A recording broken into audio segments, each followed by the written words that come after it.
వాక్యానికి వెళ్ళే ముందు నాకు ఒక అలవాటు ఉంది. 3 రాష్ట్రాల్లో, ఆంధ్రప్రదేశ్ అయినా, తెలంగాణ, కర్ణాటక, ఎక్కడ వాక్య పరిచయం చేసినా కంపల్సరీ ఒక మంచి అలవాటు దేవుడి దగ్గర నేర్చుకున్నా, తగ్గింపు అన్నది. ఇది మీ అందరికీ దయచేసి శ్రద్ధగా వాక్యం వినాల్సిందిగా ప్రభువు మిమ్మల్ని వేడుకుంటున్నాను. ఇది దేవునికి కాదు. నేను ప్రతిరోజు దేవునికి సాష్టాంగం పడి పొద్దున పూట సహవాసం చేసినప్పుడు బయటకు వస్తాను. ఇది మీకోసం రిక్వెస్ట్ చేస్తున్నా. వాక్యం వినేటప్పుడు నన్ను చూడొద్దు, నా వల్ల ఎవరికి ఉపయోగం ఉండదండి. నాతో చెప్పించే దేవుని వైపు చూడండి. ఖచ్చితంగా మీకు ఉపయోగకరంగా ఉంటుంది, ఉజ్జీవంగా ఉంటుంది. ప్రార్థనాపూర్వకంగా ప్రిపేర్ చేసి తీసుకురావడం జరిగింది. సేవకులకి, విశ్వాసులకి ప్రభు పేరిట శిరస్సు వంచి వందనాలు తెలియజేస్తున్నాను, రిక్వెస్ట్ చేస్తున్నా. Thank you so much.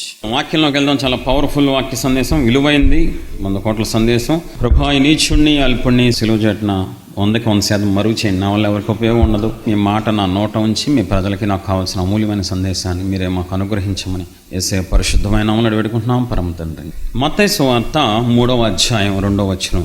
పరలోక రాజ్యము సమీపించి ఉన్నది, మారు మనసు పొందుడని యూదయ అరణ్యంలో ప్రకటించుచున్నాడు. బాప్తిసం ఇచ్చే యోహాను పరలోక రాజ్యం సమీపిస్తుంది, మారు మనస్సు పొందమని దైవజనుడిగా ప్రకటన చేస్తున్నాడు. అలాగే చూద్దాం మత్తయి సువార్త 4వ అధ్యాయం 17వ వచనం. అప్పటి నుండి యేసయ్య పరలోక రాజ్యం సమీపించి ఉన్నది గనుక మారు మనసు పొందుడని చెప్పుచు ప్రకటింప మొదలు పెట్టాడు. యోహాను చెరపట్టబడినని తెలుసుకున్న తర్వాత యేసు ప్రభువారు చేసిన మొదటి ప్రసంగం మారు మనస్సు పొందండి, పరలోక రాజ్యం సమీపించున్నది కనుక మారు మనస్సు పొందండి. అలాగే చూద్దాం అపోస్తుల కార్యం 2వ అధ్యాయం 38వ వచనం. పేతురు, మీరు మారు మనస్సు పొంది పాపక్షమాపణ నిమిత్తము ప్రతివాడు యేసుక్రీస్తు నామమున బాప్తిసం పొందుడి, అప్పుడు మీరు పరిశుద్ధాత్మ అను వరం పొందుతారు. ఇక్కడ పేతురు కూడా సేమ్ మారు మనస్సు పొందండి అని చెప్తున్నాడు. మీకు ముగ్గురిని చూపించాను ప్రియ దేవుని సంగమా. బాప్తిసం ఇచ్చే యోహాను చూపించాను, మారు మనస్సు పొందండి అని ప్రకటన చేస్తున్నాడు. యేసు ప్రభువారిని చూపించాను, మారు మనస్సు పొందండి అని ఆయన ప్రకటన చేస్తున్నారు. తర్వాత పేతురుని చూపించాను. ఈ ముగ్గురు క్రమంగా సేవ చేశారు. యేసు ప్రభువారికి ముందు బాప్తిసం ఇచ్చే యోహాను ప్రకటన చేశాడు, సేవ చేశాడు. తర్వాత యేసు ప్రభువారు తర్వాత పేతురు సేవ చేశారు. వీళ్ళు క్రమంగా ముగ్గురు ఒకటే మాట, ఒకే ప్రకటన, అందరూ మారు మనస్సు పొందండి, మారు మనస్సు పొందండి, మారు మనస్సు పొందండి, మారు మనస్సు. ఇప్పుడు యేసు ప్రభువారు భూమి మీదకి వచ్చినప్పుడు ఎన్నో సంగతులు చెప్పారు.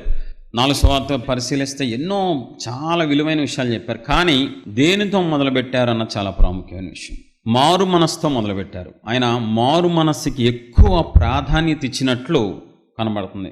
ఆయనకు ముందు సేవకుడితో అదే చెప్పించారు, ఆయన తర్వాత సేవకుడితో కూడా దేవుడు అదే చెప్పించారు. ఈ మారు మనస్సు గురించి అండి ఎంత పెద్ద ప్రసంగం చేసినా, ఎన్ని రోజులు చేసినా తక్కువగానే ఉంటుందండి. ఇది చాలా విలువైన సబ్జెక్ట్ అండి మారు మనస్సు అనేది. ఈ సాతానుగాడు ఏం చేస్తూ ఉంటాడంటే, ఏదైతే ఇంపార్టెంట్ విషయం భూమి మీద దేవుని రాజ్యానికి సంబంధించి సత్యం ఉంటుందో దాన్ని రకరకాలుగా డిస్టర్బ్ చేసి, రకరకాలుగా దాన్ని కలిపేసి, రకరకాలుగా దాన్ని పాడు చేసి, దాని అర్థాన్ని మార్చేసి, దాన్ని ఇంకా రకరకాలుగా చేస్తూ ఉంటాడండి. ఇప్పుడు మారు మనస్సు గురించి ప్రపంచవ్యాప్తంగా ఎవరినైనా అడిగితే అందరూ ఒకలాగా చెప్పరండి. మారు మనస్సుకు ఒక్కొక్కడు ఒక్కొక్క డెఫినేషన్ ఇస్తాడు. వాళ్ళ అనుభవంలోంచి కొన్ని చెప్తారు, పుస్తకాలు చదివిన దాన్ని బట్టి కొంతమంది చెప్తారు, కొంతమంది సేవకుల దగ్గర విన్నదాన్ని బట్టి రకరకాలు చెప్తారు. అయితే కొంతమంది చెప్పేది కరెక్ట్ అవుద్ది, కొంతమంది చెప్పిన దానికి సంబంధం లేకుండా పోద్ది. చాలా ప్రాముఖ్యమైన విషయం మిమ్మల్ని రిక్వెస్ట్ మరీ చేస్తున్నాను. సబ్జెక్ట్ చాలా హై రేంజ్ సబ్జెక్టు, మీకు ఉపయోగపడుద్ది, మీ ద్వారా అనేక మంది కూడా ఉపయోగపడుద్ది. మారు మనస్సు అనేది ఎలా పోల్చచ్చు అంటే, ఒక ఎల్కేజీతో పోల్చచ్చు. చదువులో ఎల్కేజీ లేకుండా, నర్సరీ లేకుండా పై చదువులకు వెళ్ళటం కుదిరిద్దా? ఆలు రాకుండా, ఏబిసీలు రాకుండా, 1, 2, 3 రాకుండా నెక్స్ట్ లెవెల్కి వెళ్తాం కుదిరిద్దా? అసాధ్యం, అసంభవం.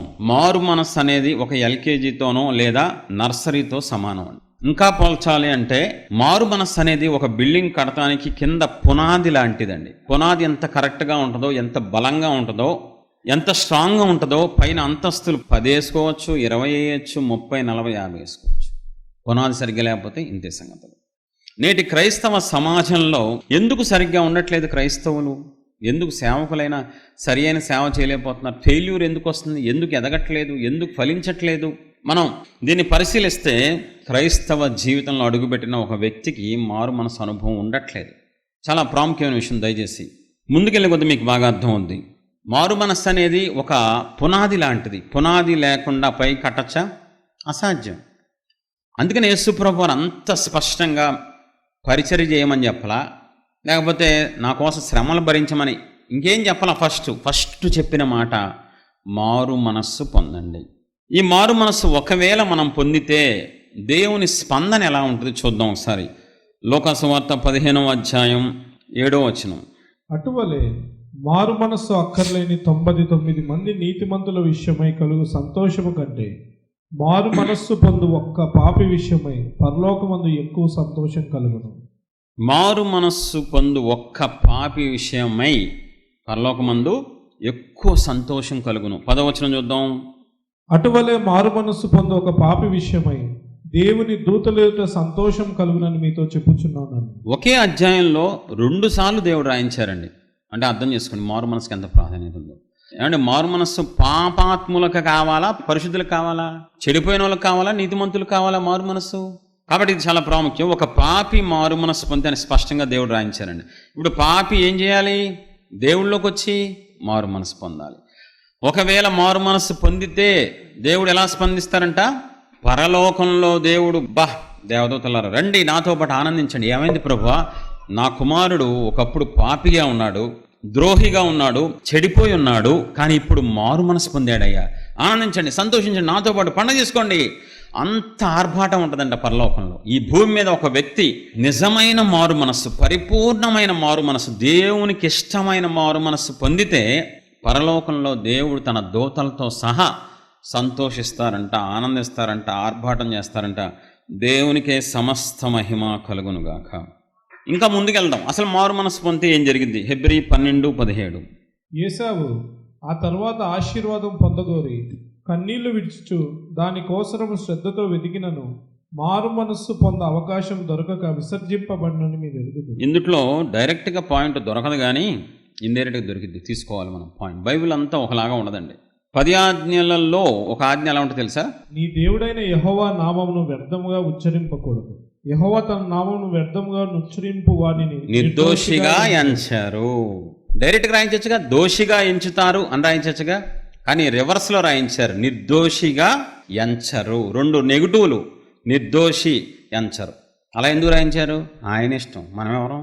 కాబట్టి ఇక్కడ ఏశావు ఆ తరువాత ఆశీర్వాదం పొందగోరి అవకాశం పోగొట్టుకున్నాడు. అంటే ఇప్పుడు దానిలోంచి నేనేం తీసుకుంటానంటే సేవకుడిగా మారు మనస్సు పొందితే ఏమొస్తుంది?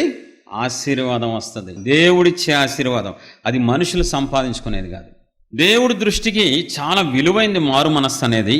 ఈ రోజుల్లో కొంతమందికి అది విలువలేనిదిగా అయిపోయింది, కానీ మన పరలోకపు తండ్రికి చాలా విలువైంది మారు మనస్సు. ఈ మారు మనస్సు అనేది కొత్త నిబంధనలో మాత్రమే కాదండి, పాత నిబంధన నుంచి వస్తూనే ఉంది మారు మనస్సు అనేది. మనకు ఎక్కువగా కొత్త నిబంధనలు కనబడుతూ ఉంటుంది. అయితే ఈ మారు మనస్సు ఎవరైతే పొందుతారో వాళ్ళకి దేవుడు ఖచ్చితంగా ఆశీర్వాదం ఇస్తారు. ఎందుకు ఇస్తారు? దేవుడు వాళ్ళని బట్టి ఆనందిస్తున్నారు కాబట్టి.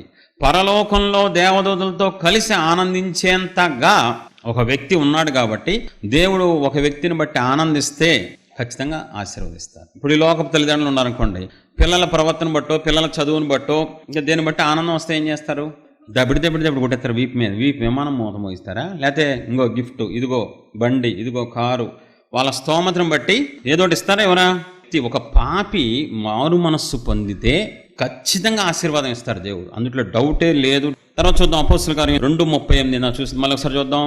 మీరు మారు మనస్సు పొంది పాపక్షమాపణ నిమిత్తము ప్రతివాడు యేసుక్రీస్తు నామమున బాప్తిసం పొందుడి. బాప్తిసం పొందాలి, అప్పుడు మీరు పరిశుద్ధాత్మను వరం పొందుతారు.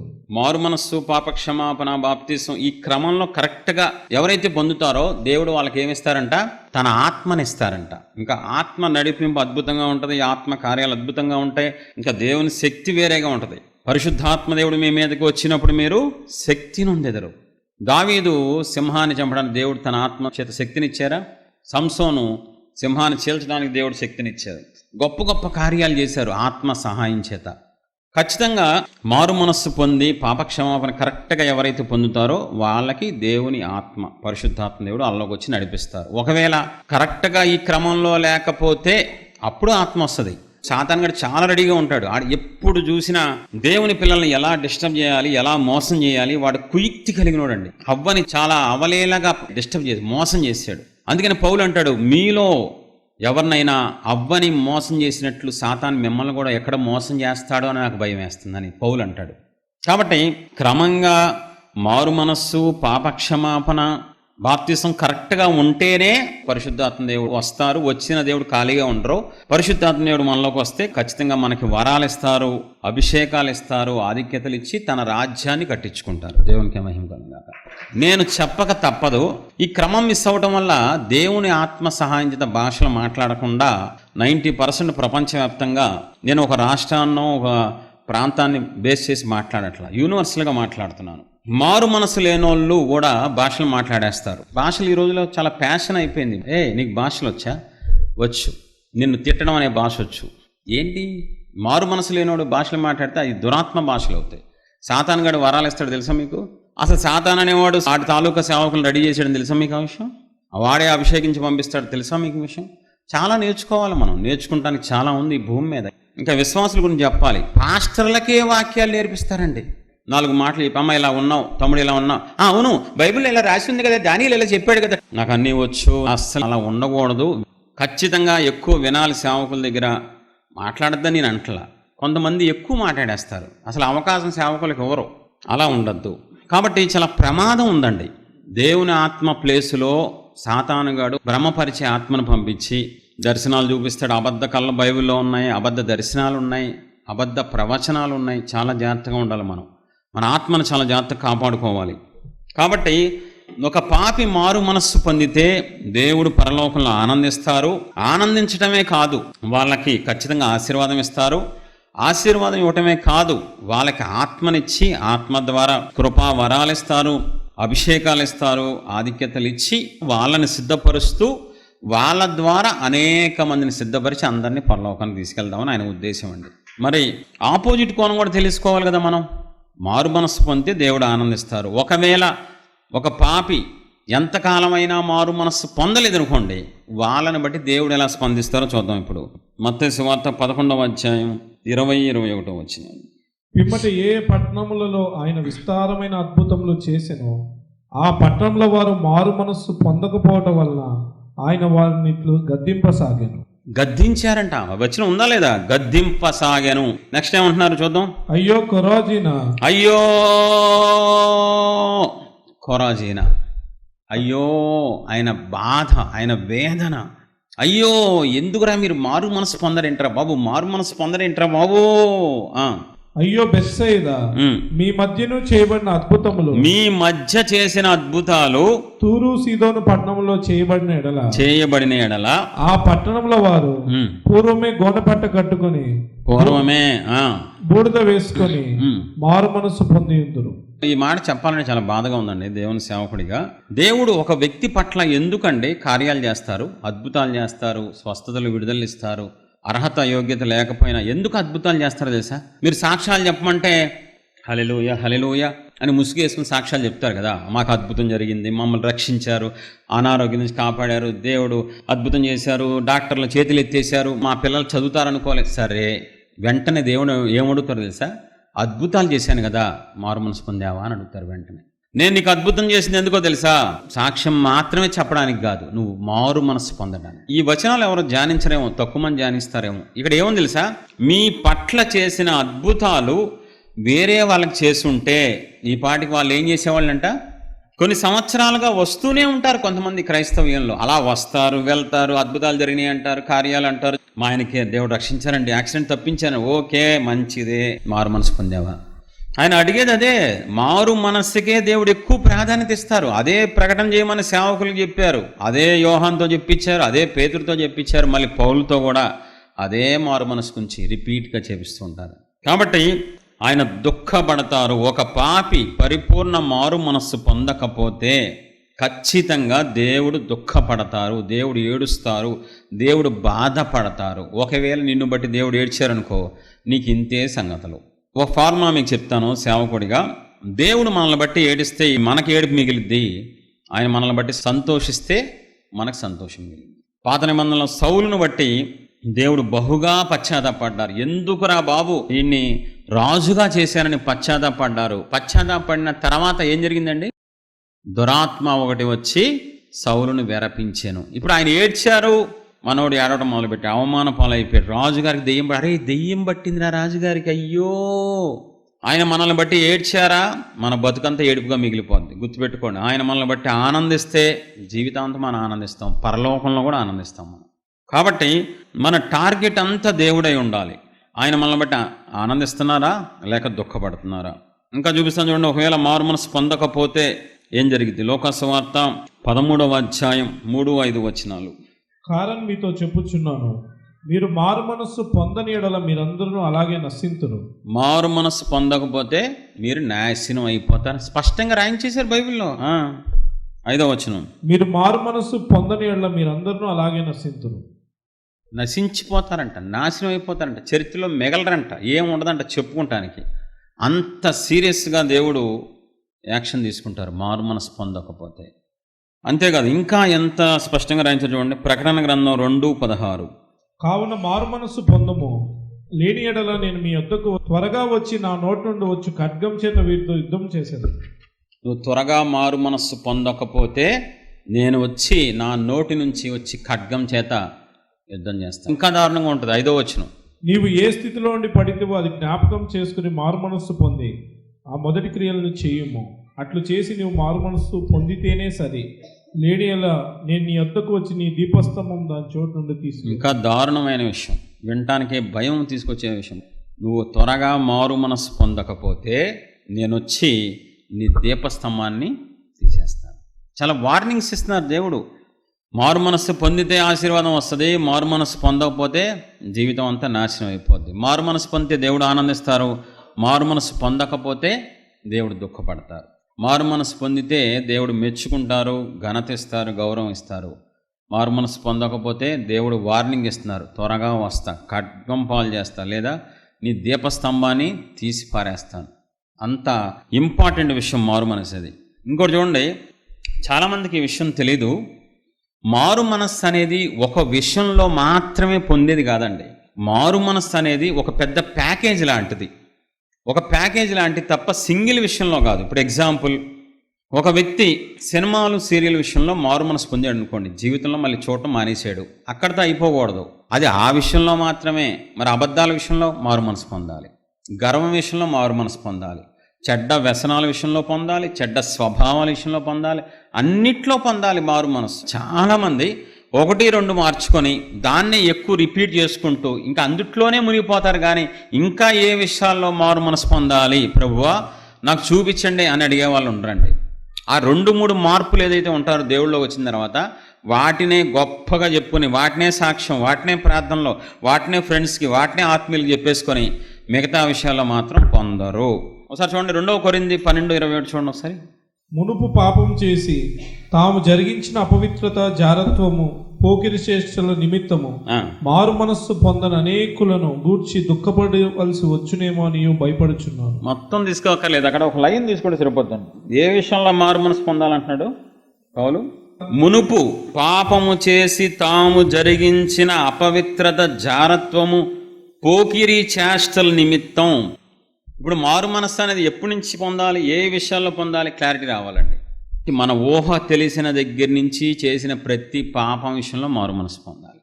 అప్పుడు నేను దేవుళ్ళో లేను కదా, అప్పుడు నేను హిందువును కదా, అప్పుడు నేను వేరే మతం కదా, నాకు యేసు ప్రభు వారు తెలియదు, అలా కుదరదండి. అస్సలు దాన్ని అంగీకరించాలి దేవుడు. అన్ని విషయాల్లో మారు మనసు. ఇప్పుడు ఎగ్జాంపుల్, 10th క్లాస్లో 6 సబ్జెక్టులు ఉన్నాయనుకోండి, 10th పాస్ అని ఎప్పుడు అంటారు? 6 సబ్జెక్టులు పాస్ అయితే 10th పాస్ అంటారు. 100కు 100 వచ్చి 1-0 వస్తే 10th పాస్ అంటారా? పాస్ లిస్టులో మీరు వస్తారా? రారు. అందుకనే పరిపూర్ణ మారు మనస్సు అంటే అన్ని విషయాల్లో రావాలి. ఎగ్జాంపుల్ మీకు తెలుసా? ఒక వ్యక్తి గబగబా పరిగెత్తుకుంటూ వచ్చి ప్రభా నిత్య జీవానికి నేను వెళ్ళాలంటే ఏం చేయాలి ప్రభువా? మనోడు చాలా ముదురండి, నేను నిత్య జీవానికి వెళ్ళాలి ప్రభు, నన్ను ఏం చేయమంటారంటే ఆజ్ఞలు పాటించాలి. ఓహో, చిన్నప్పటి నుంచి నేను ఆజ్ఞలు పాటిస్తూనే ఉన్నాను ప్రభు, ఓవరాక్షన్ చేసి చేయాలి కానీ ఆస్తి అమ్మేసి. ప్రభువా అంటే అమ్మా నాన్న చూసుకుంటున్నాను కదా, నోరు మూయి. అంటే నేను ఎవరిని తిట్టను గిచ్చను కదా, నోరు మూసుకొని ఆస్తి అమ్మేసి. అంటే నేను మిగతా చాలా ఇదొక్కటే నోరు మూసుకొని ఆ ఒక్కటి వదిలిపెట్టి నువ్వు నన్ను వెంబడి. అసలు ఎంత అద్భుతంగా ఉంటుందంటే, ఒక్కటే లోపం ఉంది, దేవుడు ఆ ఒక్కదాన్ని హైలైట్ చేస్తున్నారండి. దేవుడు ఎప్పుడైనా నేను పరిపూర్ణుడు కనుక మీరును, నేను పరిశుద్ధుడిని కనుక, నేను నీతిమంతుడిని కనుక మన దేవుడు ఏం కోరుకుంటారు మన దగ్గర నుంచి? సరే, మీ పిల్లల విషయంలో మీరు ఏం కోరుకుంటారు? మీ పిల్లలు మంచి ప్రవర్తన ఉంది, బాగా చదువుతారు, బాగా గౌరవిస్తారు, ఇంటికి వచ్చిన చుట్టాలని టీ తాగుతారు, కాఫీ తాగుతారు అని చెప్పి జస్ట్ ఒకే ఒక్క దొంగతనాలు చేస్తారు. ఏ ఇంటికి వెళ్ళినా మీకు ఖచ్చితంగా ఒకటి తెస్తారు సామాన్. అమ్మా నీకోసం తెచ్చానే. ఎక్కడి నుంచి తెచ్చావు? పెద్దమ్మ వాళ్ళ ఇంట్లో మంచిది చూసు. వాళ్ళ అమ్మటి వాళ్ళ పెద్దమ్మ ఎసాయి సిగ్గులేదో దొరికింది. ఇంకో సీసీ కెమెరా చూడలేదు నువ్వు? నాకేం తెలుసు పెద్దమ్మ సీసీ కెమెరా ఉందని. మీరు అంగీకరిస్తారా? అన్నీ బాగున్నాయి, మీ పిల్లలకి దొంగతనం ఉంది, ఏమంటారు? అన్నీ బాగున్నాయి కదరా, అదొక్కడు కూడా వదిలేరా. చుట్టాలతో ఏం చెప్పుకుంటారు? మావాడు అన్నీ పర్ఫెక్ట్ అండి, ఆ ఒక్క దొంగతనం ఒక్కటి వదిలేస్తే చాలండి అంటారా? మనకే మన పిల్లలు ఒక్క లోపంతో ఉన్నా మనకి ఇష్టం ఉండదండి. మరి పరలోకపు తండ్రి ఇంకెంత పరిపూర్ణుడు, ఇంకెంతగా కోరుకుంటారో మన విషయంలో. నేను చాలామందికి కౌన్సిలింగ్ ఇస్తూ ఉంటాను, బయట సేవకులకి ఇస్తాను, దేవుని కృపను బట్టి విశ్వాసులకు ఇస్తాను, చాలా రాష్ట్రాల నుంచి దేశాల నుంచి కూడా దేవుని కృపను బట్టి ఇస్తారు. ఫోన్లు వస్తాయి తప్ప నాలో ఏమీ లేదు, ఆయన కృప. కాబట్టి నేను చాలామంది సేవకుల్ని మా సేవ అభివృద్ధి అవ్వట్లేదండి పాస్టర్ గారు అని బాధతో ఫోన్ చేస్తే, నేను అమ్మటే సేవకులైనా విశ్వాసులు అయినా అడిగే ఒకే ఒక ప్రశ్న తెలుసా సూటిగా? నన్ను అపార్థం చేసుకోవద్దు, ఒక మాట అడుగుతాను, ఫీల్ అవ్వద్దంట. చెప్పండి, మీలో ఏ లోపం ఉందో టక్మని చెప్పండి నాకు అంట. వాళ్ళు అసలు అలాంటి క్వశ్చనే ఎక్స్పెక్ట్ చేయరు. ఎవరైనా ఏం ఎక్స్పెక్ట్ చేస్తారు? పాస్టర్లు మా సేవ కోసం ప్రార్థన చేయమనో, నేను ప్రార్థన చేస్తానో, ఓ ప్రమోషన్ చెప్తానో ఏదో ఎక్స్పెక్ట్ చేస్తాను. నేను అలా ఎప్పుడూ అడగనండి. నేను వెంటనే ఓ మాట అడుగుతా, పాస్టర్ గారు ఎవరైతే వాళ్ళు ఏమనుకోవద్దు, మీలో ఒక లోపం, మీలో ప్రజెంట్ ఈ రోజుకి ఏ లోపాలు మీలో ఉన్నాయి చెప్పండి. మాలో ఏముంటాయండి, మేము సేవకులం, మేము అయ్యగారులం, అక్కడే అయిపోయింది.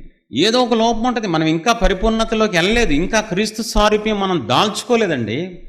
ఒకవేళ దాల్చుకుంటే ఇప్పటి ప్రపంచానికి వెళ్ళిపోయేవాళ్ళం, ఇక్కడ ఉండేవాళ్ళం కాదు మనం. కాబట్టి ఖచ్చితంగా మనలో కొన్ని లోపాలు ఉంటాయి. అది యేసు ప్రభు వారు ఆ వ్యక్తితో డైరెక్ట్గా చెప్తున్నారు, నువ్వు అర్జెంటుగా వెళ్ళి, నీ మనసంతా డబ్బుతో నిండిపోయింది, నువ్వు వెళ్ళేసి అమ్మేసి.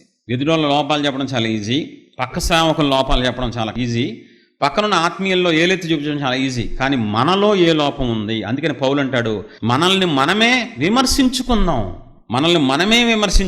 మారు మనస్సు అనేది ఎలా ఉంటుందంటే, క్రైస్తవంలో అడుగుపెట్టినప్పుడు కావాలి ఖచ్చితంగా మారు మనస్సు.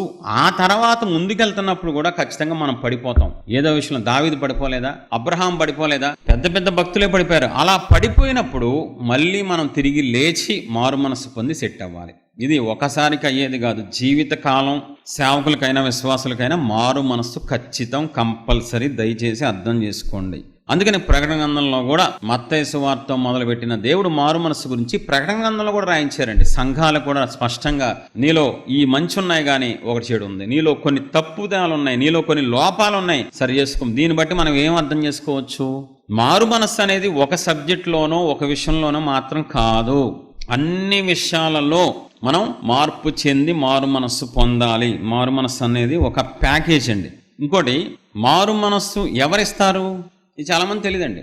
నేనే పొందేసుకున్నాను, మనం పొందుకున్నట్టే ఉంటుంది గ్యారంటీగా. మనం పొందుకున్నది 3 రోజులు ఇంటికి వెళ్ళిపోద్ది గ్యారంటీ మారు మనస్సు. చూడండి, ఆ మాట చూడండి, బాగుంది. 2 తిమోతి 2:24.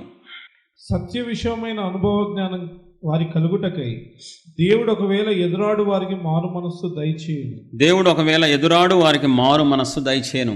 దాంట్లోంచి సరిగ్గా తీసుకున్న పాయింట్, దేవుడు మారు మనస్సు దయచేయను. యాక్చువల్గా మారు మనస్సు అనేది 2 రకాలండి, ఒకటి ఒరిజినల్, ఒకటి డూప్లికేట్. డూప్లికేట్ ఏంటి తెలుసా? మనమే 4 పాపాలు ఒప్పేసుకొని 2 నిమిషాలు ఒప్పేసుకుని 2 కన్నీలుగా వచ్చేసి మనమే స్టేట్మెంట్ ఇచ్చుకుని మనమే మారు మనస్సు పొందేసామని ప్రపంచాన్ని చెప్పుకునే టైప్ అనమాట. రెండోది, దావీదులాగా పశ్చాత్తాపడి కొంతకాలం కన్నీళ్లతో గుండె పగిలేలాగా ఒప్పుకుంటున్నప్పుడు దేవుడిచ్చే మారు మనస్సు, అది వేరేది. కాబట్టి మారు మనస్సు దేవుడే ఇవ్వాలి, దేవుడిచ్చేలాగా మనము ప్రవర్తించాలి.